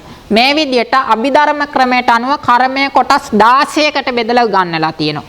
කර්ම චතුස්කයේ කර්මය කොටස් 16කට බෙදලා උගන්වලා තියෙනවා. ওই සියල්ලම පරමාර්ථ වශයෙන් නම් චේතනා මත්තමේව. චේතනාව කියන ධර්මයයි. හරිනේ නේ? චේතනාව තමයි කර්මය කියන්නේ. චේතනාහං භික්කවේ කම්මං වදාමි. ඊට පස්සේ අන්තිම කොටස තමයි මරණ චතුස්කය. මරණයට පස්සේ උප්පත්තිය වෙන හින්දා මරණ උප්පත්ති චතුස්කය කියලා කියන්න පුළුවන්. එතකොට මරණ චතුස්කය කිව්වේ ආයුක්ඛය මරණය, කම්මක්ඛය මරණය, උභයක්ඛය මරණය, උපච්ඡේදක මරණය. ආයුක්ඛය මරණය, කම්මක්ඛය මරණය, උභයක්ඛය මරණය, උපච්ඡේදක මරණය කියලා මරණය සිදුවන ආකාර 4. එතෙන්දී ඒ සත්වයාට අදාළ ආයු කාලයේ ෂය වීම නිසා පත්වෙන මරණයට කිව්වා ආයුක්ඛය මරණය කියලා. ඒ සත්වයාට ප්‍රතිසන්දි විපාක ලබා දුන්නා වූ කර්ම ශක්තිය ඡය වීම නිසා සිදුවන මරණයට කිව්වා කම්මක්ඛය මරණය කියලා. ආයු කාලයයි කර්ම ශක්තියයි දෙකම එක අවස්ථාවේදීම ගෙවිලා ගිහිල්ලා සිදුවන මරණයට කිව්වා උභයක්ඛය මරණය කියලා. ඒ තුනට සංග්‍රහ නොවන සියලු මරණ උපච්ඡේදක මරණය තමයි සංග්‍රහ කරන්නේ. උපච්ඡේදක කර්මයෙන් සිද්ධ වෙන මරණයට තමයි උපච්ඡේදක මරණය කියන්නේ. උපච්ඡේද කර්මය නැතුව වෙන හේතු නිසා සිද්ධ වෙන අකාල මරණ සියල්ලම ඒකේ තමයි සංග්‍රහ කරන්නේ. හරිනේ. එතකොට ওই විදිහට ආසම මරණ චතුස්කය කතා. මේ විදිහට තමයි මුල් පරිච්ඡේද 5.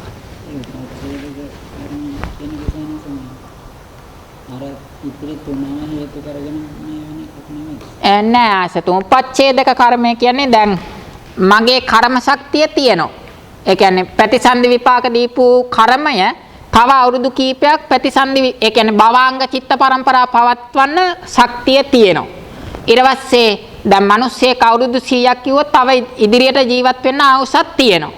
මේ දෙකම තියෙද්දි කර්ම ශක්තියයි ආයු කාලයයි දෙකම තියෙද්දි මං අතීතේ මොනවා හරි පානඝාත කර්මයක් කරනවා. අතීතේ හෝ මේ ජීවිතේදී මොනවා හරි අපරාධ කර්මයක් කරනවා.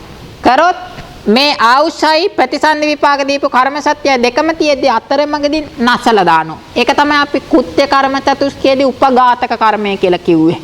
උපඝාතක කර්මය උපච්ඡේදක කර්මය දෙකම එකයි. එතකොට මේ කර්මයෙන් ජීවිතේ නැසෙන එක වෙනවා. ඒකට තමයි උපච්ඡේදක මරණය කියන්නේ. එතකොට මේක නැතුව අන්න හේතු දැන් මෙතන බෝම්බයක් පත්තු කරුවොත් අපි ඔක්කොම මැරෙනවා. හැබැයි කවුරු හරි විශේෂ පිනක් කරලා තිබුණොත් එයා ඉතුරු වෙනවා. ඒ කියන්නේ විශේෂ ප්‍රබල පිනක් කරලා තිබුණොත් ඒ කියන්නේ පසේ බුදු කෙනෙක් රැකගෙන තිබුණොත් එහෙම නැත්නම් රහතන් වහන්සේ කෙනෙක් රැකගෙන තිබුණොත් මේ වගේ විශේෂ පටිපක්ක විශේෂ බලවත් කුසල කර්මයක් තිබුණොත් බෝම්බයක් දැම්මත් පැත්තකට වීසි වෙලා ගිහිල්ලා හරි ඉතුරු වෙනවා. එහෙම නැත්නම් ඔක්කොම මැරෙනවා. ඒ මැරෙන්නේ උපච්ඡේදේ කර්මය නිසාම නෙවෙයි. අර පර උපක්‍රමය නිසා.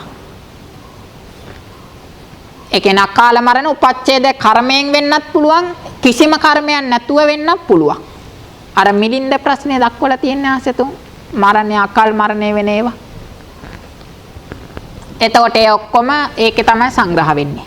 ඒ විදිහට ආයුක්කය මරණය, කම්මක්කය මරණය, උභයක්කය මරණය, උපච්ඡේදක මරණය කියලා කොටස් 4කට කැඩුවා. හරිනේ. එතකොට ওই විදිහට තමයි අස්තෝ මුල් පරිච්ඡේද 5 තියෙන්නේ. එතකොට මේ පරිච්ඡේද 5ේම මොනවද ඉගෙන ගත්තේ? චිත්ත චෛතසික ධර්ම. ඒ කියන්නේ බහුලව බෙදුවේ චිත්ත චෛතසික ධර්ම. පරමාර්ථ ධර්ම නම් චෛතසික 52යි සිතයි චෛතසික 53යි ඉගෙන ගත්තේ. දැන් රූප 28යි නිවනයි කියන පරමාර්ථ ධර්ම 29 තමයි රූප කාණ්ඩේ තියෙන්නේ. රූප කාණ්ඩේ පරමාර්ථ ධර්ම 29ක් තියෙනවා. රූප 28යි නිවනයි. එතකොට ඒ 29 තවම කතා කරේ නැහැ. මේවයි රූප ආදී ගැන කියවුණා සමහර තැන්වල. දැන් ద్వාර කියන්නේ රූප පහක් නේ. භවංග හිතයි රූප පහයි. ඊට පස්සේ වස්තු සංග්‍රහ කියන්නේ තනිකර රූප. එහෙම කිව්වා. නමුත් අර රූප 28 පිළිවෙලකට ඉගන්නුවේ නැහැ. ඥාන දර්ශනන රූප කාණ්ඩ ඉවරයිනේ නේ. ඉවරයිද දැන්? ඉවරයි? බෝතලේ හිටපු කට්ටියත් බය වෙන්න එපා. කොළඹ ගියේ නැතුවට ධම්මසංගිනේ රූපකාණ්ඩය සහිතව සියල්ල ඉවර කරනවා අපි. හරිනේ නේ? එක පරියන්කෙම රූපකාණ්ඩය සියල්ල කටපාඩම් කරන්න පුළුවන් ක්‍රමයට උගන්වනවා. ආර්යවන් සාසතුන් වාඩි වෙලා හිටියොත් කටපාඩම් කරන්න නැතුව ධම්මසංගිනේ රූපකාණ්ඩ සියල්ලම මතක තියාගන්න පුළුවන් ක්‍රම සහිතව අපි උගන්වන්න බලාපොරොත්තු වෙමින් ඉන්නේ. එතකොට අභිධර්මාර්ථ සංග්‍රහයේ රූප ටිකයි ධම්මසංගිනේ රූපකාණ්ඩය සියල්ලම උගන්වනවා. එතකොට රූප පිළිබඳව හොඳ දැනුමක් හැදෙනවා. එවනම් අපි හවසට පටන් ගනිමු. හරිනේ. හවසට පටන් ගන්න. ඊට පස්සේ එකමාරට පාලි පන්තිය තියෙනවා. එකමාරට පාලි පන්තිය. එතකොට මේ ටික පිළිබඳව මොන හරි ප්‍රශ්න තියෙයිද? නෑ නේ. මේ වෙතින් කරපු ඒවා නැවත අර මතක් කර ගැනීමක් කරේ බලාගන්න කිව්වට බලාගෙන තිබුණේ නැහනේ. හරිනේ. සම්බේ සංඛාරා අනිච්චාති යදා පඤ්ඤාය පස්සති අත නිබ්බින්දති දුක්ඛේ සමග්ගෝ විසුද්ධියා සබ්බේ සංඛාරා දුක්ඛාති පස්සති අත නිබ්බින්දති දුක්ඛේ සමග්ගෝ විසුද්ධියා සබ්බේ ධම්මා අනාත්තාති යදා පඤ්ඤාය පස්සති අත නිබ්බින්දති දුක්ඛේ සමග්ගෝ විසුද්ධියා බුද්ධ ශාසනං චිරන් තිට්ඨතු බුද්ධ ශාසනං චිරන් තිට්ඨතු බුද්ධ ශාසනං චිරන් තිට්ඨතු සාදු සාදු සාදු